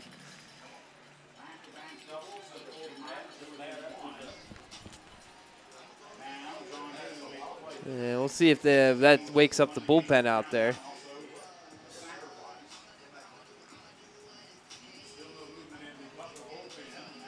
Looks like Derek West is stood up. And Mark Gross is going out there to give instructions. We only have 2 coaches, so one of our pitchers has to kind of be in charge of the bullpen out there. Use the telephone. Yeah, he is the need a walkie-talkie system or something. Well, 4-3 game now. Hagan at the plate. Coward checking second. Here's the pitch. It's popped foul and out of the stadium. Derek West is getting loose. Hagan with that sack bunt and the his first at bat, pop out on the infield to his second at bat. Coward gets a swing through, maybe a foul tip, but regardless, it's 0-2.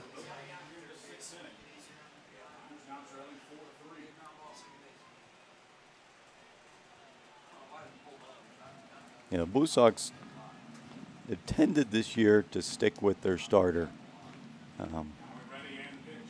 Check swing, roll the ball. So I'm sure even with a lower pitch count, they'd want to keep Connor in there if they could, but Blue Sox certainly not as much of a letdown as some teams with when they do go to their bullpen. Look out a second. Here's the pitch. Runner goes, and the ball is hit to right field. Calvin Scott going towards the line makes the catch in foul territory. Norman alertly gets back to second. 1 out here as Calvin Scott made that catch about 1 foot into foul territory. Yeah, it was a long run for Calvin. He's getting good, couple of good jumps there from the Blue Sox outfielders. Now it's Acuna's turn. Seem to be reading the ball well here at dusk. Still not, the sun has not gone down. It's only 7 o'clock here. Yeah. Well, 5 minutes to 7.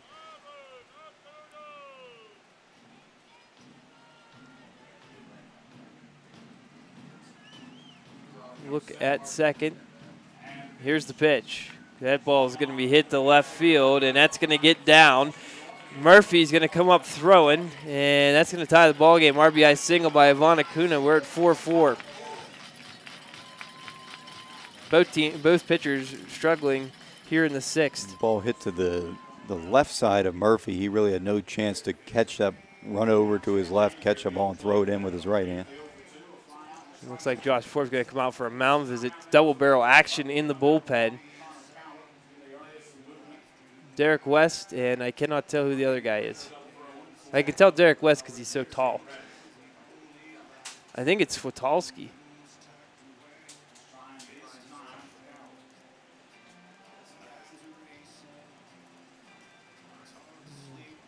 Now Connor will face Ramsey, who's 0 for 2.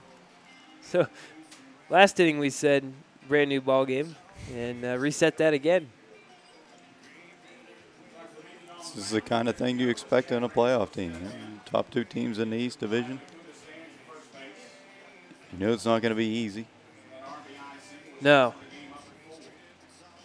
4-4 game here. Another tight ball game out west, top of the 5th. Lafayette and Terre Haute is catching up. Tied at 1-1 out there.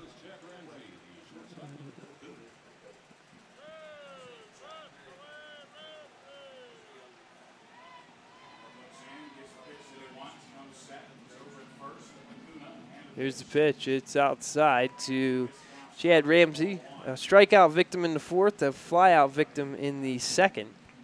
It's Calvin Scott out in right field. Because the Blue Sox had such a good record, 11-5 against the Miners in the regular season, your entire mentality changes in the playoffs. Everybody knows these games count. Chopper foul. Over to the bullpen.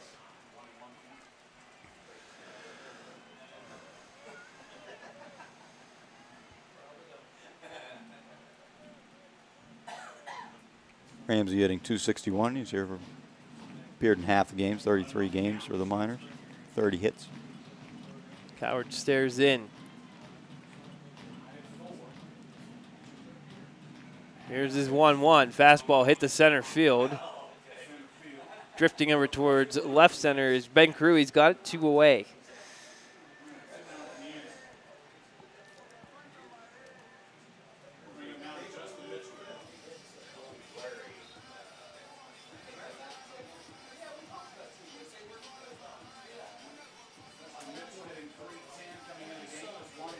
Justin Mitchell reached on a fielder's choice.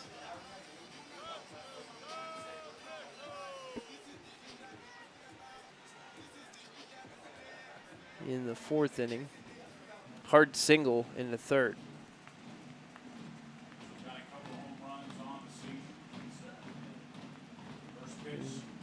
Good pitch from Coward for a called strike.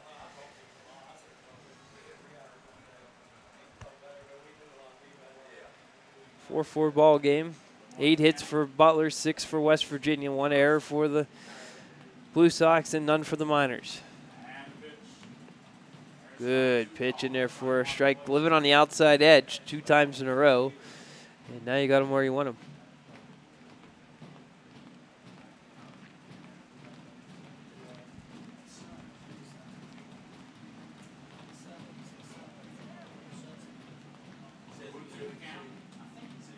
Here's the 0-2.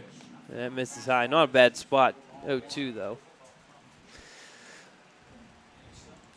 Acuna is at first base, and the Blue Sox have 2 guys going in the pen.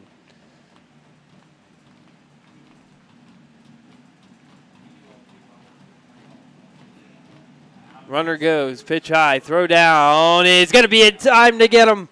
What a throw by Ray Gonzalez as he will throw out Acuna to end the inning.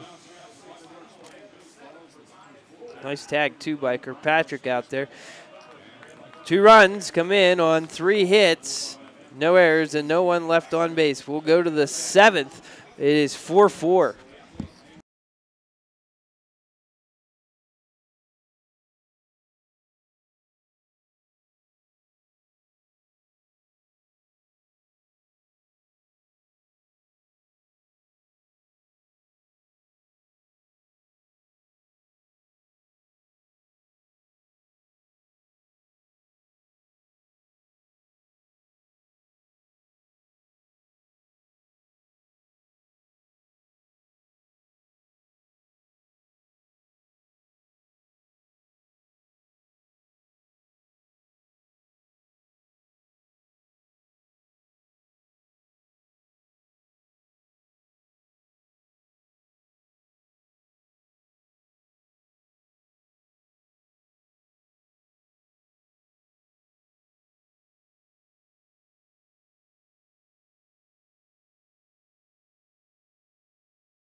A 4-4 ball game as we enter the top of the 7th, and it'll be the top of the order due up for Butler. Murphy, who's 0 for 3, followed by Parks, who's 1 for 3, and then Scott, who's 2 for 3 tonight. He'll be up against Sean Dumser Jr. 2 pitchers still warming for the Miners. Called strike here to Murphy. Bouncer in.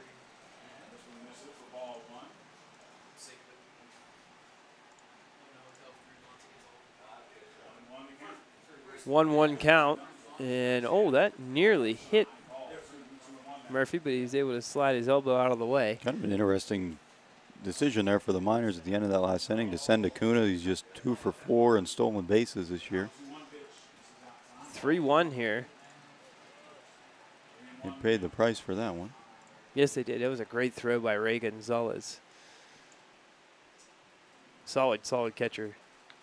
Chopper foul, full count here. Rays threw out 2 against West Virginia last time. They faced Butler up at Kelly Automotive Park. 3-2, almost hit him again. Ball 4, leadoff walk here in the 7th. First walk of the game that the Blue Sox managed to draw there. Only second one total, because Coward only has 1 walk to this point as well. Now I'm interested to see. You play for one run here? I mean, Parks is a good bunter. He's got good speed, so he might be able to beat it out anyways. Yeah, they bring in Hagen comes in, playing on where the grass would be. He's creeping in as. You're almost expecting the bunt. And Oh no! Worst. Worst possible scenario. Oh jeez. A foul out 2 for the first out. Oh, that hurts. Now batting number 8, the right fielder, Calvin Scott. Well, now it's Calvin Scott's turn. Boy, he's had a good night, 2 for 3. Hasn't hit the ball hard, but he's found holes. And that ball thrown behind Calvin, and Murphy had bluffed a steal. He put the brakes on. If he just keeps going, he probably gets second base. Got to give credit to DeLeo that reached behind him and blocked the ball. He didn't catch it, but he I have no idea how he still did blocked that. it. Yeah. Man. Scott just didn't move. Here's the 1-0. Whoa, nice ball hit out into right field, a base hit, and Murphy had to stop to watch it go by. He looked like he was looking both ways before crossing the street there. Yeah. A little Matrix action there. 2 men on and 1 out. Now here's James Meeker. Boy, can he come through again? Boy, he's just, nope, time called. Here comes Epling. 2 for 3 on the night. RBI both times, 2 singles. Scored a run. The entire infield's going to gather here.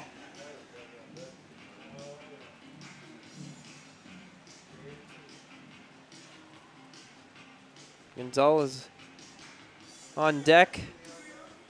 Blue Sox have the go-ahead run at second. Here in the 7th, in a 4-4 game. 9 hits for the Miners, or for the Blue Sox. 6 hits for the Miners. And Epling is now headed back to the dugout.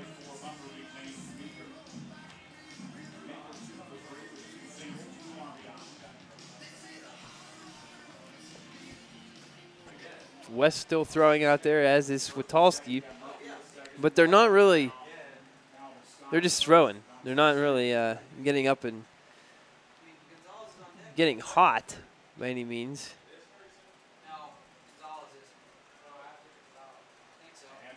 Pitch is low to James Meeker. Gulikowski on deck. Gonzalez, then Gulikowski. And Miners, not sure if they have activity or not. I can't really see their bullpen. 2-0 now. Dumpster has really struggled here to find the zone because you look back to the last at-bat, he threw one behind Calvin Scott before he served up one that he smashed out into right field. Pitch is in there for a strike. Meeker watching it all the way. Outside corner hit by Dumpster.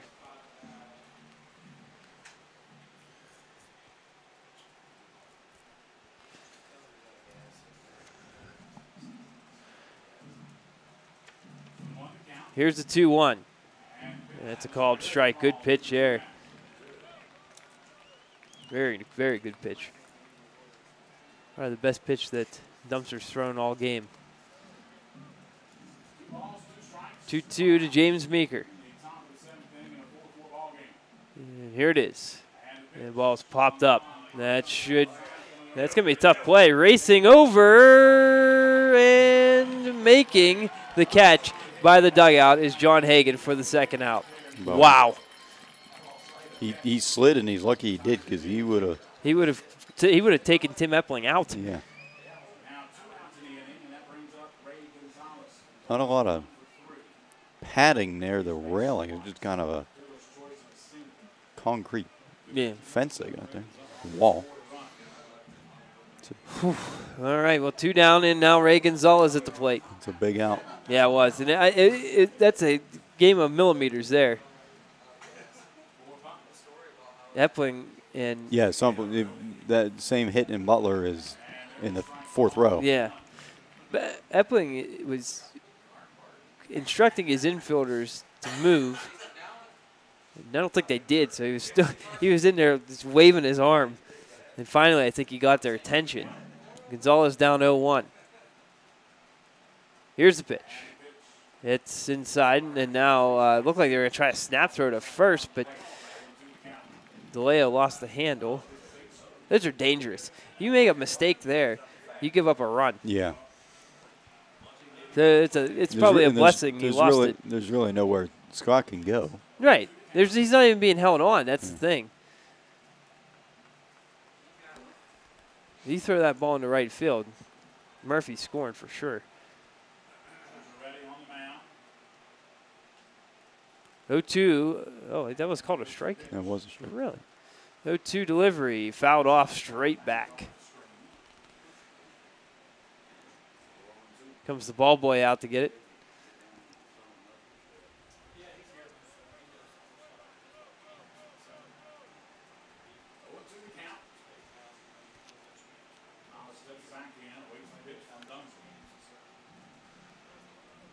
Murphy at second, Scott at first.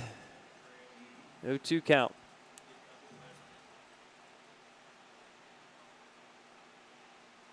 Here's the pitch. It's outside. Oh, good.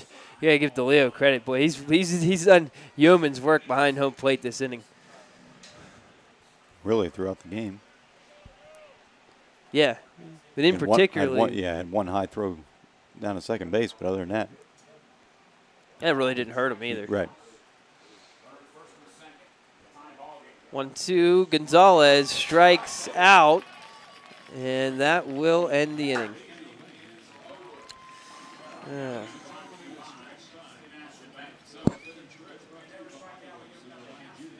Well, we'll go to the bottom of the seventh. Stretch time here in Beckley. 4-4 the score.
Connor Cowder to work the seventh here. West is still loosening along with Switalski. It looks like Switalski is finally going to start pitching off the hill. He's been tossing for a while. And he might be the guy who will be first in if that's any indication there. But Coward will face 8-9-1. Mitchell, Johnson, and DeLeo. In the bottom of the seventh of a 4-4 game. Lafayette has taken a 3-1 lead on Terre Haute in the bottom of the fifth out in Terre Haute, Indiana. So that 8+ hour bus ride didn't seem to affect them to this point. They're in the bottom of the fifth of that game. We're in the bottom of the seventh here. Here is Connor Coward's first pitch. It's in there for a called strike.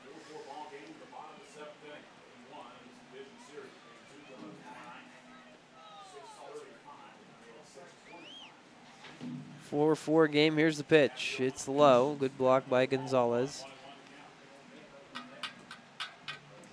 Lafayette picking up home field advantage for that round, and due to scheduling conflicts, they have to play their home games in Kokomo. Foul ball here. Yeah, it's a strange one, isn't it? It's only about an hour down the road. So 7 men left on base for Butler so far, 3 for West Virginia.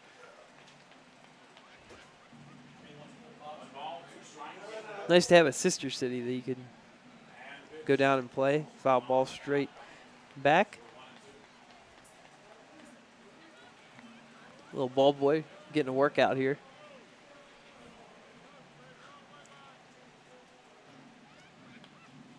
can't be losing foul balls this time of year. 1-2, chopper, foul over to first base.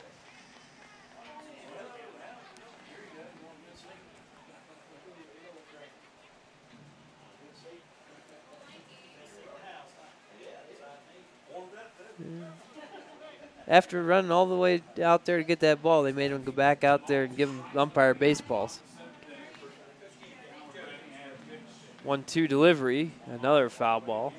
I don't want to make it out of the stadium. Looks like you think he could have planned that out and had one trip prepared? Yeah. He's no Sarah Farina. No. Looks like number 1, Chris Metrick, is starting to loosen for the West Virginia Miners. Here's the 1-2. Check, swing, pitch, rolled a ball. Looked like it was a tad outside.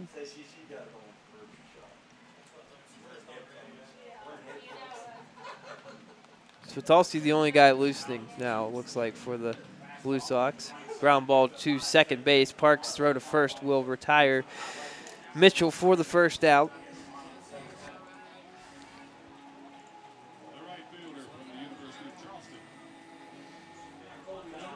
Colby Johnson, the right fielder, 0 for 1, did have a sacrifice to his credit, which ended up advancing a runner that later come in to score.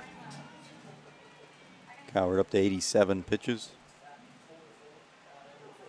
56 strikes to 31 walks, still a good ratio there. Or 31 balls. 31. 31 walks, and we wouldn't be sitting here with a tie game, I can guarantee. No. 0-1 delivery. He's hit the center field. Ben Carew sliding, makes a catch out in center for the second out. Carew froze as soon as that ball was hit, and then took 3 or 4 quick steps to his right and then slide down, but he got it. It's huge there to catch that if he lets that one by him. Especially with the way the turf is here, it could have bounced all the way off the wall. He's been rolling down the side of the mountain there. It does. It doesn't feel like if you just went out to the outfield wall and jumped, you would jump into an abyss. Yeah, it's about a 50-foot drop on the other side of that outfield fence, I think. It makes for a very nice view, though. I will say that. Yes, it does. Scenic. DeLeo takes a strike. 2 outs here in the bottom of the 7th, 4-4 ball game. The 0-1. Well, nice curveball in there for a strike. I think I can see Walton's Mountain out there, center field. Is that right? That's funny. 0-2, check swing pitch outside. Good fastball. Didn't get a chase, though.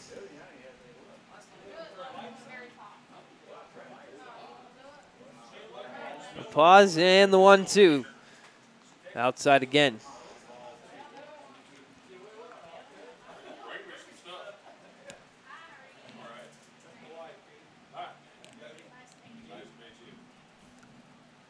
It's the 3rd playoff game in Butler history. Now bouncer, full count. Here comes ball boy again. Going better than the first 2 at this point. Yeah. I agree with that. Very nerve-wracking. Yeah. Last time the Blue Sox made it, the team was just racked with injuries and long season for a lot of guys. Chopper to third, fair ball. Meeker throws across, then gets DeLeo to end the inning. He was standing on the foul line about 5 steps behind the base when he threw that ball. And he threw a dead strike to Patrick Ferguson to end the inning. No runs, no hits, no errors, no one left. 8th inning coming up, 4-4 ball game here in Beckley.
Top of the 8th here in scenic West Virginia. It's 4-4.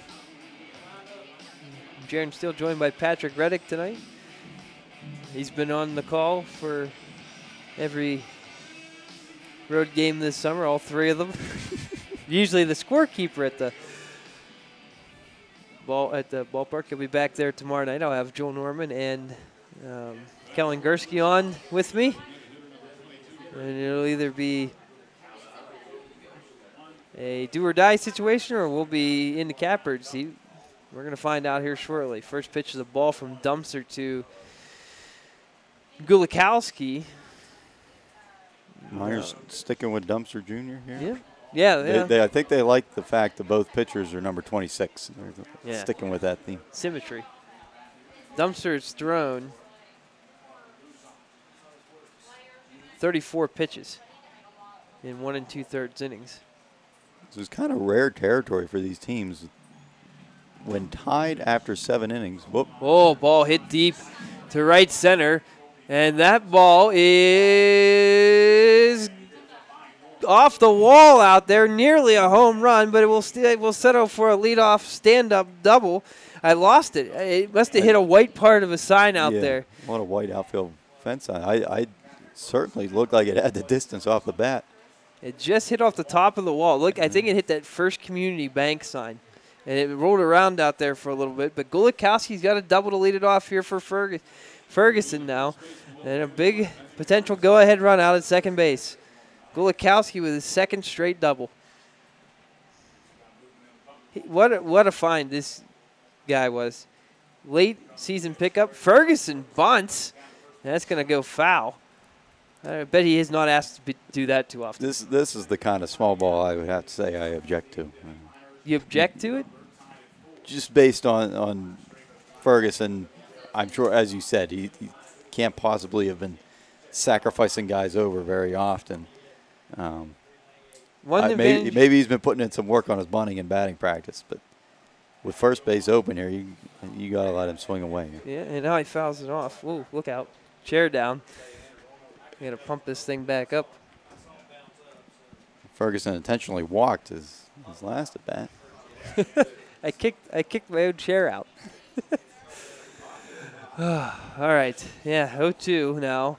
So now, that first bunt, you give away a strike. And so Ferguson's in the hole. Gulikowski at second. Time called by Ferguson. He'll adjust the batting gloves, and now DeLeo will take that opportunity to go out and have a quick word with Dumpster. I mean, in the rare event it does work, you look like a genius. But, Ferguson still's got to beat it out. Well, You're really not guaranteed at that point that it's going to automatically advance the runner to third. Also, depending who comes charging in. You got to look at it this way. If he does sacrifice him over, Kirkpatrick has struck out the last 2 times he's come up. Here's the 0-2. That's low. Be interesting. Be a situation maybe you could. Nothing against Justin, but this is the playoffs. You got Bolton, Maglione, Webb. Ground ball. This will do it. Get the runner over to third. 4-3 put out. Ferguson with 2 strikes does the job. That's productive out to say the least. Yeah, you got to give credit there. Obviously, no secret that Ferguson struggled with strikeouts this year, but he protects with the 0-2 count, moves the runner over. It's going to be Justin Kirkpatrick coming into the plate. Hopefully, he'll be able to get a ball to the outfield and get this run home. Kirkpatrick, I mean, they're flipped there in the order. Some Kirkpatrick comes up. He has a much better chance, I think, of beating out a bunt for a single.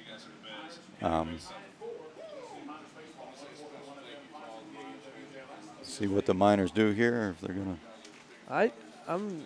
Cody, make a pitching change. I think they're going to make a pitching change, and I think Cody is looking at maybe a pinch hit situation here. Kirkpatrick's going back to the. Well, maybe not. He might just be going back to the on-deck circle. Yeah, he is. Looks like Chris Metrick is going to take over for the Miners. Number 1. Number 1 in their programs. We'll see if he's number 1 in their hearts here in a little bit.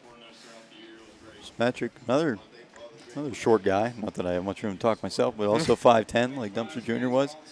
Local guy from Beckley, West Virginia. West Virginia Wesleyan University. So Dumpster goes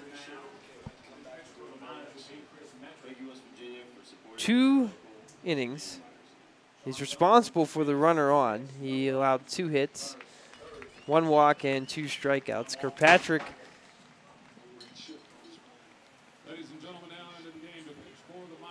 Metrick comes in here just leading the Miners in ERA, 1.33 ERA in 27 innings.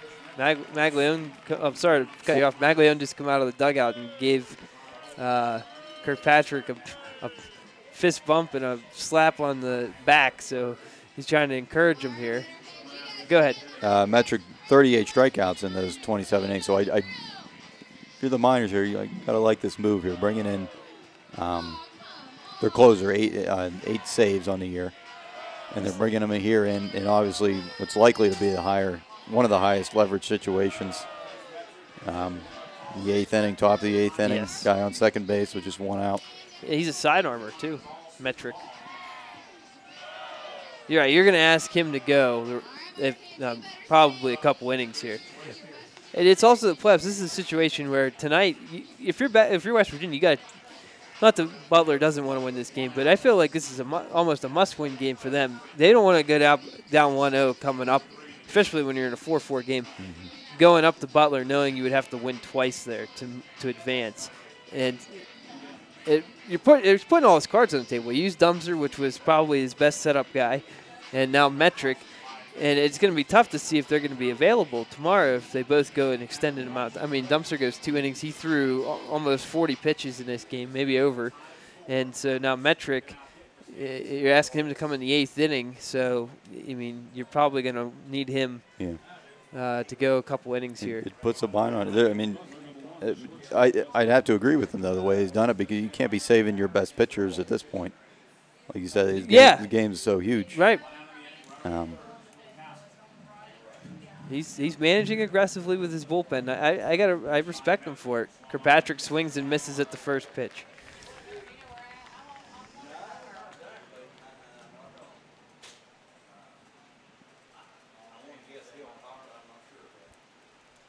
Infield is in. 1's in there for a strike. Started to bring it up earlier a few innings ago, and we got sidetracked. This is a rare spot for both these teams. Blue Sox, when tied after 7 innings, just 2-1, and the Miners are 3-0. So that right there tells you these 2 teams combined have only been involved in 6 games all season. when they're tied this late in the game. It's not a common thing, especially these teams that are up in, first, second place. Yeah, the upper echelon of the league. Yeah, you're used to bringing in Metric when you're leading. Called strike 3 on the outside corner. And that's why you're bringing them in. That's right. There's 2 away. Huge strikeout. Well, it's up to Ben Carew. He had an infield single back in the 5th inning. Carew's 9-hitter. He's been 9-hitter a lot recently, but he's hitting .294. He's not a 9-hitter due to his average. 15 walks. No, he's one of the best hitters on the team, I would say, the last month of the season. I bet he's what is his average at? 294. I bet it's 390. Or no, maybe not. It's probably 330, 340 in the second half of the season. He's down 0-2 here though. And Metric gonna try to do the job here.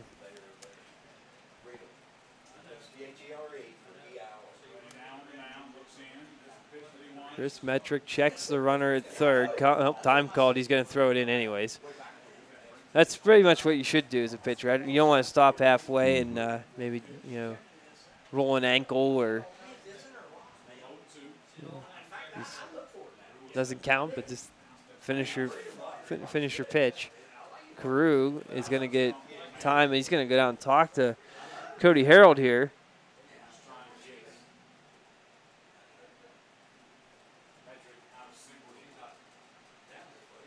Sure, what's going on Oh, I here. think his hand. Something might be wrong with his hand. Yep.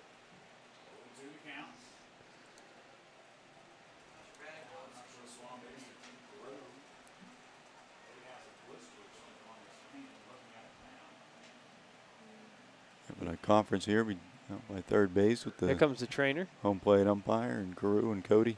Maybe he just wanted to see the trainer.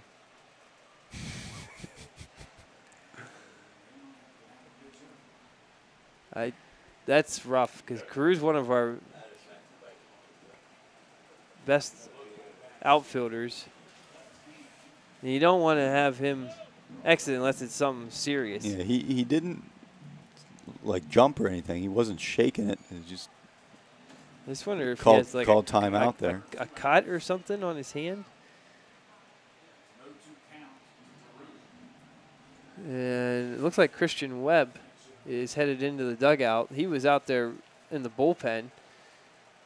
He might be the guy who's going to pinch hit here. And this puts you in any pinch hitter comes up here in a rough situation because he's going to inherit the 0-2 count.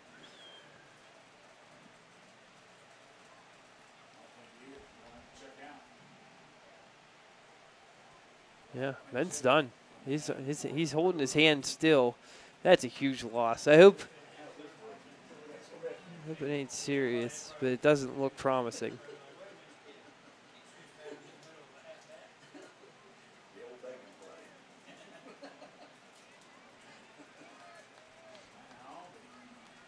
Yep, Christian. He's still Carew has not gone back to the dugout. He hasn't exited the game, but man, But he's definitely up against it here. And the real rough part is we only brought 3 outfielders. Mercanji did not make the trip. Mm-hmm.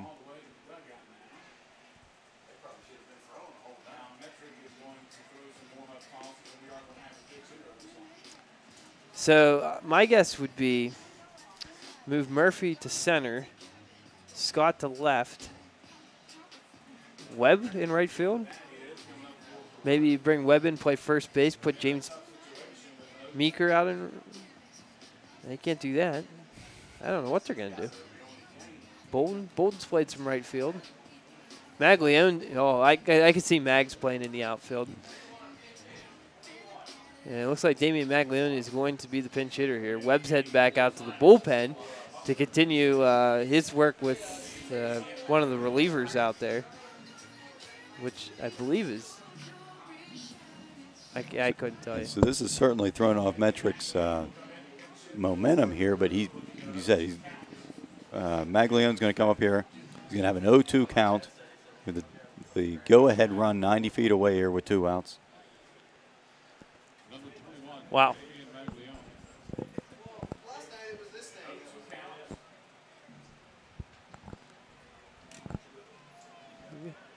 Must have a blister or something on his hand that broke. It just, you know. Because, I mean, you can't grip it. That's a painful when those blisters rip open. Or something. I mean, he wasn't like holding it like it was like, he didn't, I don't know. No, yeah. He didn't get hit by anything, no. He just swung. Here's a pitch, and the ball is hit out of play by Maglione. We reset it here. At third base is Golikowski. 4-4 ball game here. If Maglione can come out and get a base hit here, boy, that'd be something.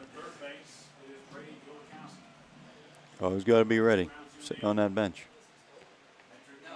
Call could come in at any time. Pitch outside. Nice block from DeLeo. That was a wicked breaker.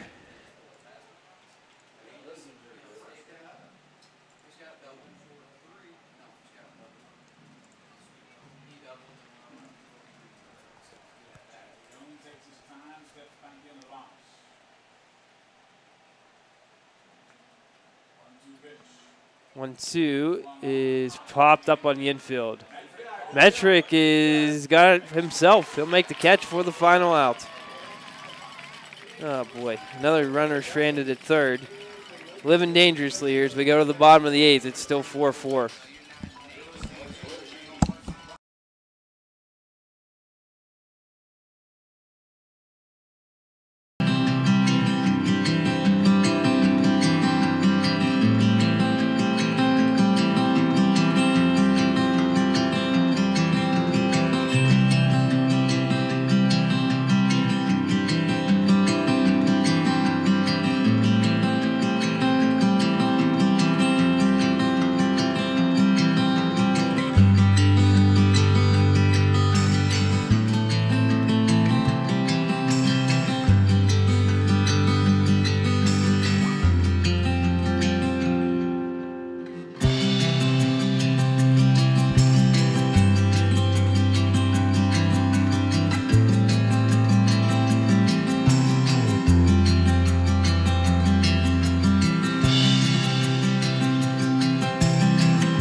We have a new pitcher here for the Blue Sox in the 8th, as it'll be Derek West taking over for Connor Coward to go 7 strong tonight. 4 runs, all of them earned on 6 hits, 1 walk, 3 strikeouts.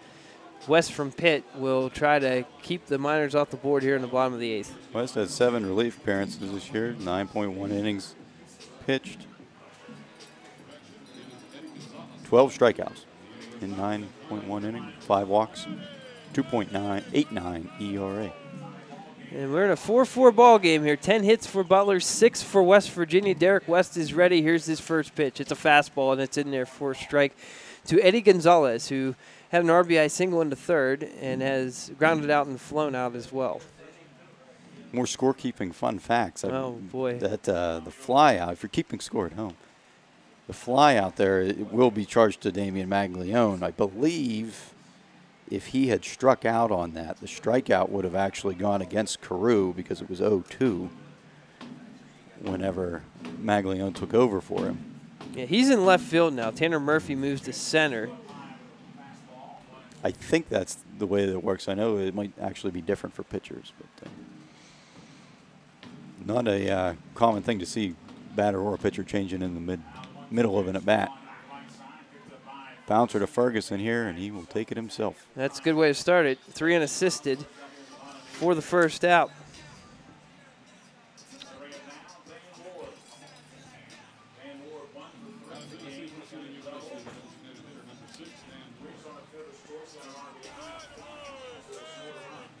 So Maglione has not played an inning of outfield. In fact, yesterday we had that fun game where we had all the guys playing different positions. They drew out of the hat Maglione second base. It's where he's played all year.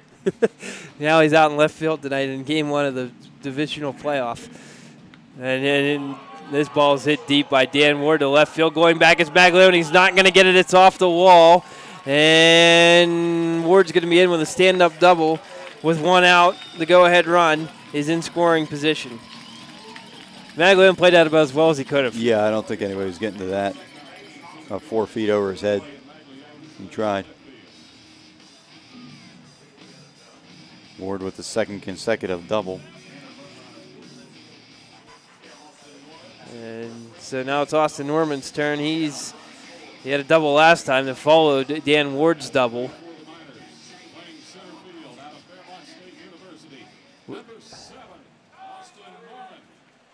West is ready to go. Hagan on deck. Here's the pitch. Fastball, swing and a miss. Way behind that one. The pitch speed thing's gone. We can't tell you anymore, but he's throwing some gas. West sets and delivers. Fastball just low. And just what we need is raining.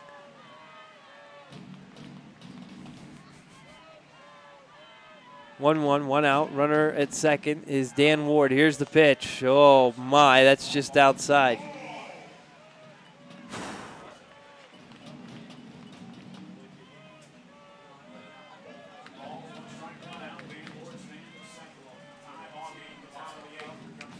Two one, outside. Certainly trying to work that outside corner there.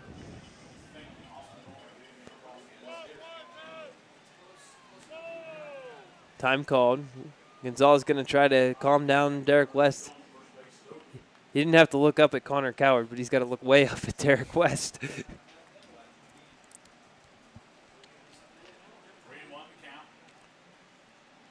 Base open here.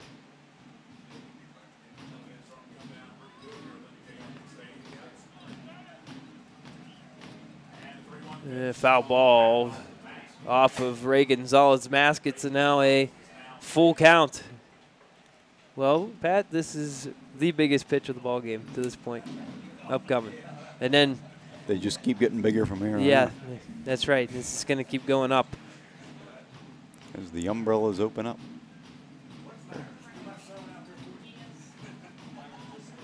Full count offering from Derek West. Swing and a miss, strike 3, chased a high fastball, and there's 2 outs. Wow. Huge strikeout there for West. Wow. Battle back, 3-1 count, wasn't getting his calls on the outside corner. Gonzalez went out, talked to him. Norman throws his helmet into the dugout in disgust. That's frustrating. Now it's John Hagan's turn. He's 0 for 2, did have a sacrifice in the second inning. It's raining pretty hard out there now. Here's the pitch from Derek West. It's a called strike. Good pitch started off here. If you read the Butler Eagle, you'll know that the Blue Sox front office is capable of providing some good groundskeepers, but I think we might have to take the night off tonight. I'm not for hire tonight. Fastball in there for a strike, 0-2. Hagan asked him where that one was at. It was right there.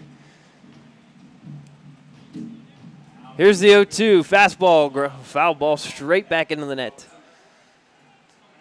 Whew.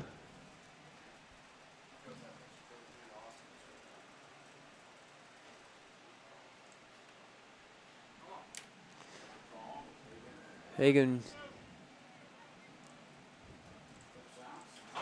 Gets back to the box.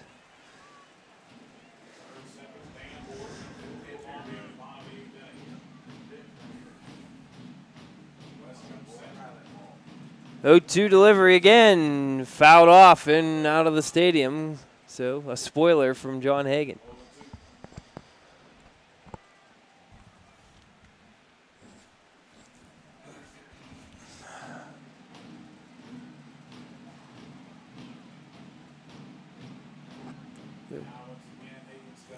Time called by John Hagan.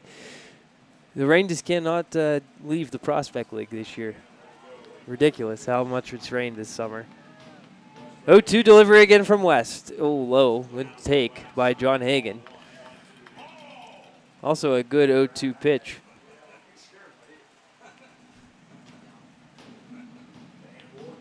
Ward out at second. Here's the pitch from West. It's a swing and a miss. Strike 3. Derek West strikes out 2 in a row to end the inning. Whoa. With a runner on second base. All right, well, we're going to take a break so I can start breathing again. We'll go to the 9th with the score tied at 4.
Ready to go. Top of the 9th, 4-4 ball game here in rainy Beckley. It started out as a scenic night. Now it's just like it is everywhere else in the Prospect League.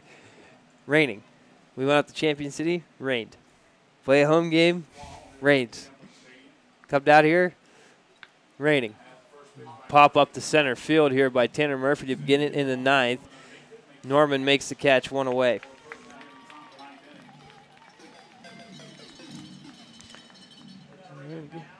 Pavin Parks up next. Doesn't appear the rain should be lasting very long.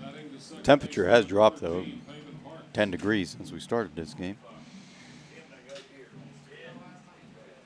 I brought a blanket for the bus ride home, so I'm pretty happy about that decision. At the plate, though, here is Pavin Parks. And he ropes a ball to center field. Going back is Norman. Still going back. Still going back. It's off the wall. And Pavin Parks is into second. Now he's going for third. Oh, no. What is he doing? Oh, no. Oh, no. Parks, for some reason, rounded second. And he's tagged out. Easy stand-up double. And he just kept going. I don't know if he lost sight of the ball and he thought he could pull a fast one on him, but the shortstop was standing about 5 feet behind him with the ball. I don't believe that. Holy cow.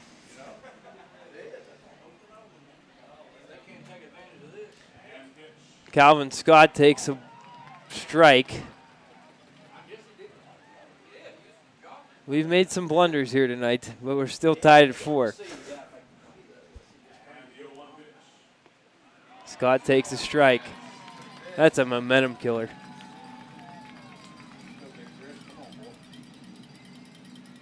So it'd be what, 8-6-5 for that put out. Yep. Base hit for Scott, and wow, that would have scored the go-ahead run. The Calvin Scott's got his 4th single in a row. And the Blue Sox still have life here in the top of the 9th.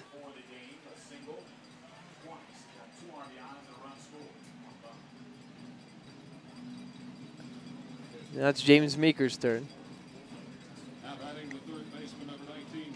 Meekers with 2 singles on the night, 2 RBIs. Scored a run.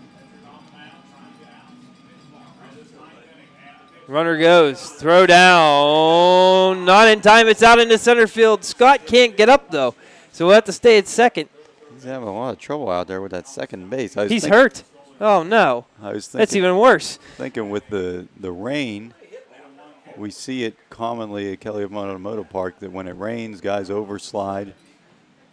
And that's the second time he slid into second, stood up, tried to seen the ball go into center field and tried to stand up and run, and that time he hurt himself. He definitely blew a tire there.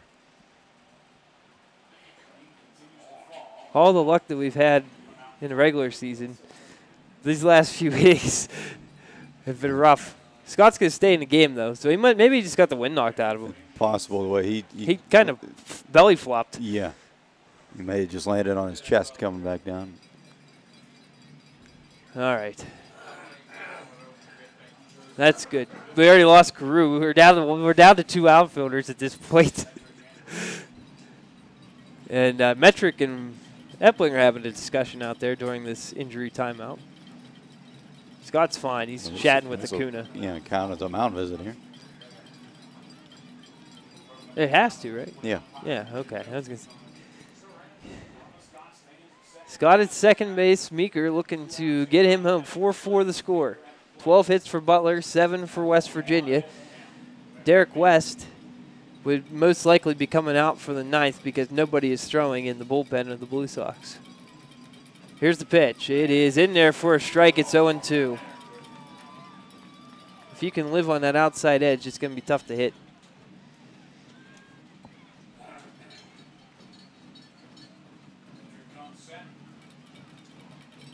Here's the 0-2. Meeker watches one miss. He tried to take it even further outside, and he does not get the call that time. But not a bad strategy.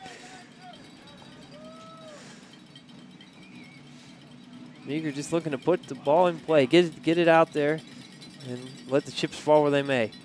And there it is. Line drive to left field. It's down, and now it's bobbled out there in left. Calvin Scott's coming around, and he's going to score. It's 5-4 Butler on an RBI single by James Meeker. Meeker, how about James Meeker? 3 RBIs tonight. He had 4 hits last night. What a guy. That is, that's what you call hot. That's right, white hot. So even after a bases running blunder and a guy slipping at second base, we still get a run. Blue Sox still able to overcome. James Meeker got a huge high five from Josh Forbes over there at first base. And he got a well-deserved huge high five. Wow. Now it's Ray Gonzalez's turn. Meeker with a bit of a lead out there. Here's the pitch. It's outside. And now I almost think we can't tell how hard it's raining, but it's got to be tough for a pitcher. You know, that ball's probably getting wet. Mm-hmm. Hard to locate. 1-0. Fouled straight back. Meeker doesn't have the speed that Scott did. He's 5 stolen bases on the season, but the rain is not going to make it much easier for the catcher to throw down second base either. Nothing. I don't know. You like to be aggressive, but this is.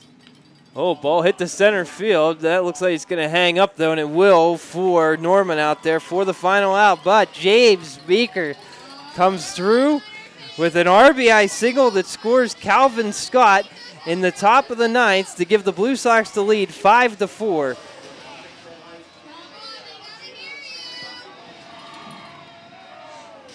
If you have heart conditions, you may not want to watch the next few minutes.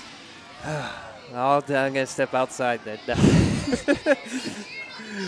It will be Derek West trying to close this thing down. And I would imagine that in the bullpen, you'll have Wyatt Doherty start to get loose. Yeah, basically the Blue Sox closer. Wasn't here the whole season, but I pretty much filled in that role most of the later half of the year. Yeah, this is no time to be trying to stick with a guy. West did a great job in the last inning, striking out 2 guys. But, yeah, you want to have a short leash no matter who it is. Acuna, Ramsey, and Mitchell, the guys due up for the Miners here in the 9th. Combined 2 for 9 on the night. And it looks like. But this Miners team isn't in the playoffs for nothing.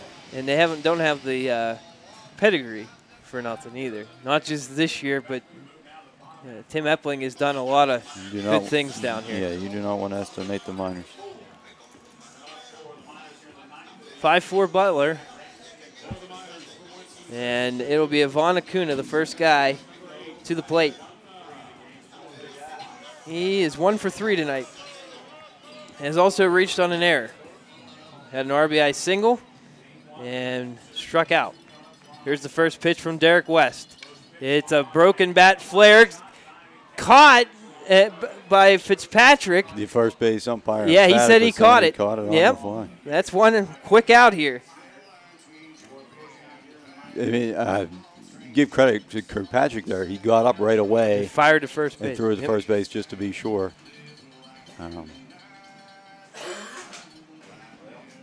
One away. Chad Ramsey, the shortstop, is 0 for 3 tonight.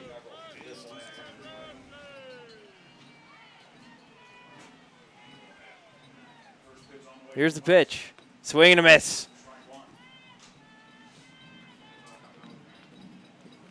And as we suspected, in the bullpen, Wyatt Doherty is getting loose. 0-1, fouled out of play. Maglione's giving it a look, but he'll watch it go out. Not that you want to have to use them here. Right, but you got to. 2 more. It's playoffs. At least 1, potentially 2 big games coming up the next 2 days. Not a lot of time to get guys rested up. Big Derek West delivers an 0-2. Just a bit high. It looked like Ray actually pulled that one down, and sometimes you get away with that, but not in this case.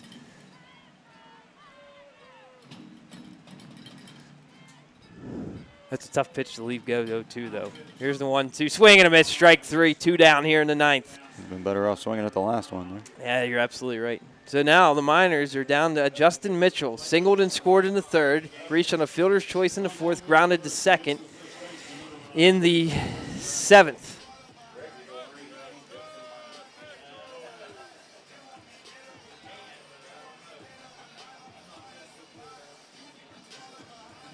Blue Sox are up on the dugout. So were the Miners. Playoff baseball. Gotta love it. Here we go. First pitch, swing and a miss. West blows the fastball by him.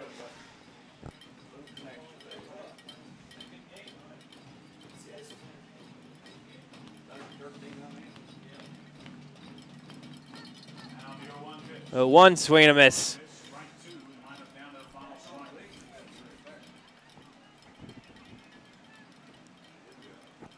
Oh, 2 upcoming from West with 2 outs here in the 9th.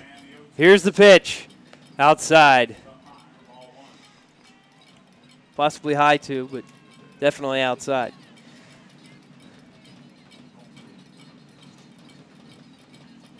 Here is the 1-2, fouled off. Mitchell just got his bat out there and fouled the delivery off.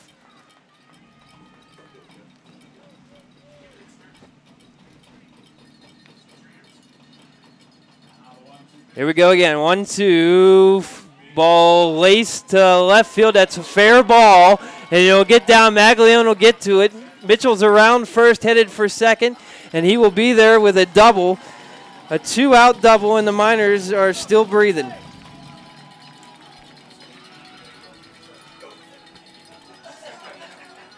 Another ball that Maglione did about as well as he could on. Got it in quickly. Yeah, that was falling in. Down the line. So it's Colby Johnson. who will come up to face West here. Number 9 hitter Colby Johnson. Comes in at over 2. Sack bunt, his first at bat. Here's the pitch. Fastball, called strike. 2 flyouts to the outfield.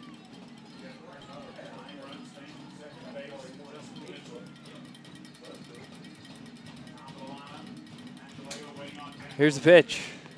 In there for a called strike, 0-2. Painting the black. Or as maybe some people would say, off the corner. West with 22 strikes to 7 balls thrown. Here's the 0-2.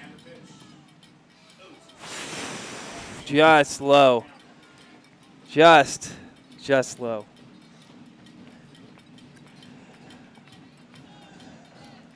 One-two delivery upcoming from Derek West. He checks the runner at second. Here's the pitch. Fouled off. Out of play. Late swing, but a good one. He got a good piece of it, just fouled it away. Yeah, Johnson at 5'9" hitting, and then you got Derek West, the tallest guy on the Blue Sox team, at 6'6" out on that mound. He looks about 7'2" on the mound.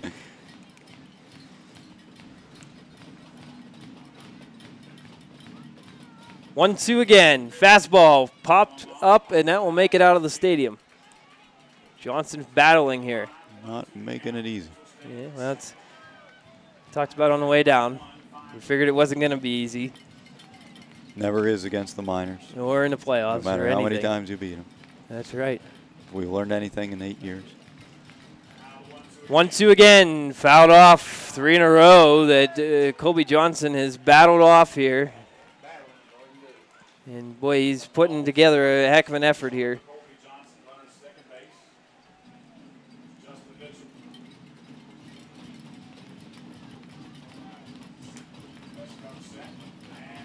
One-two, hit foul again down the right field line and out of play. Wasting some baseballs here, keeping the team alive. Gonzalez will go out and have a quick word with West. One of those situations where it looked like they've been feeding him away. He's been hitting the ball away. Maybe you try to jam him with something inside here to try to finish him off. Boys, he's doing a good job though. Colby Johnson battling away here. He's up right on the edge too. Like he's right there on. Here we go. Here's the pitch. That's up high, and it's now 2-2.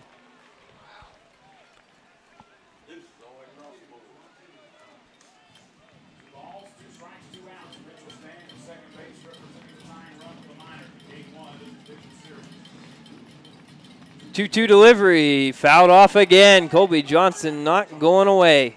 Boy, is he having a good at-bat here. He must own stock in Rawlings or something, fouling these balls out in the parking lot. 3-1 Lafayette over Terre Haute in the bottom of the 8th out there. They almost caught us.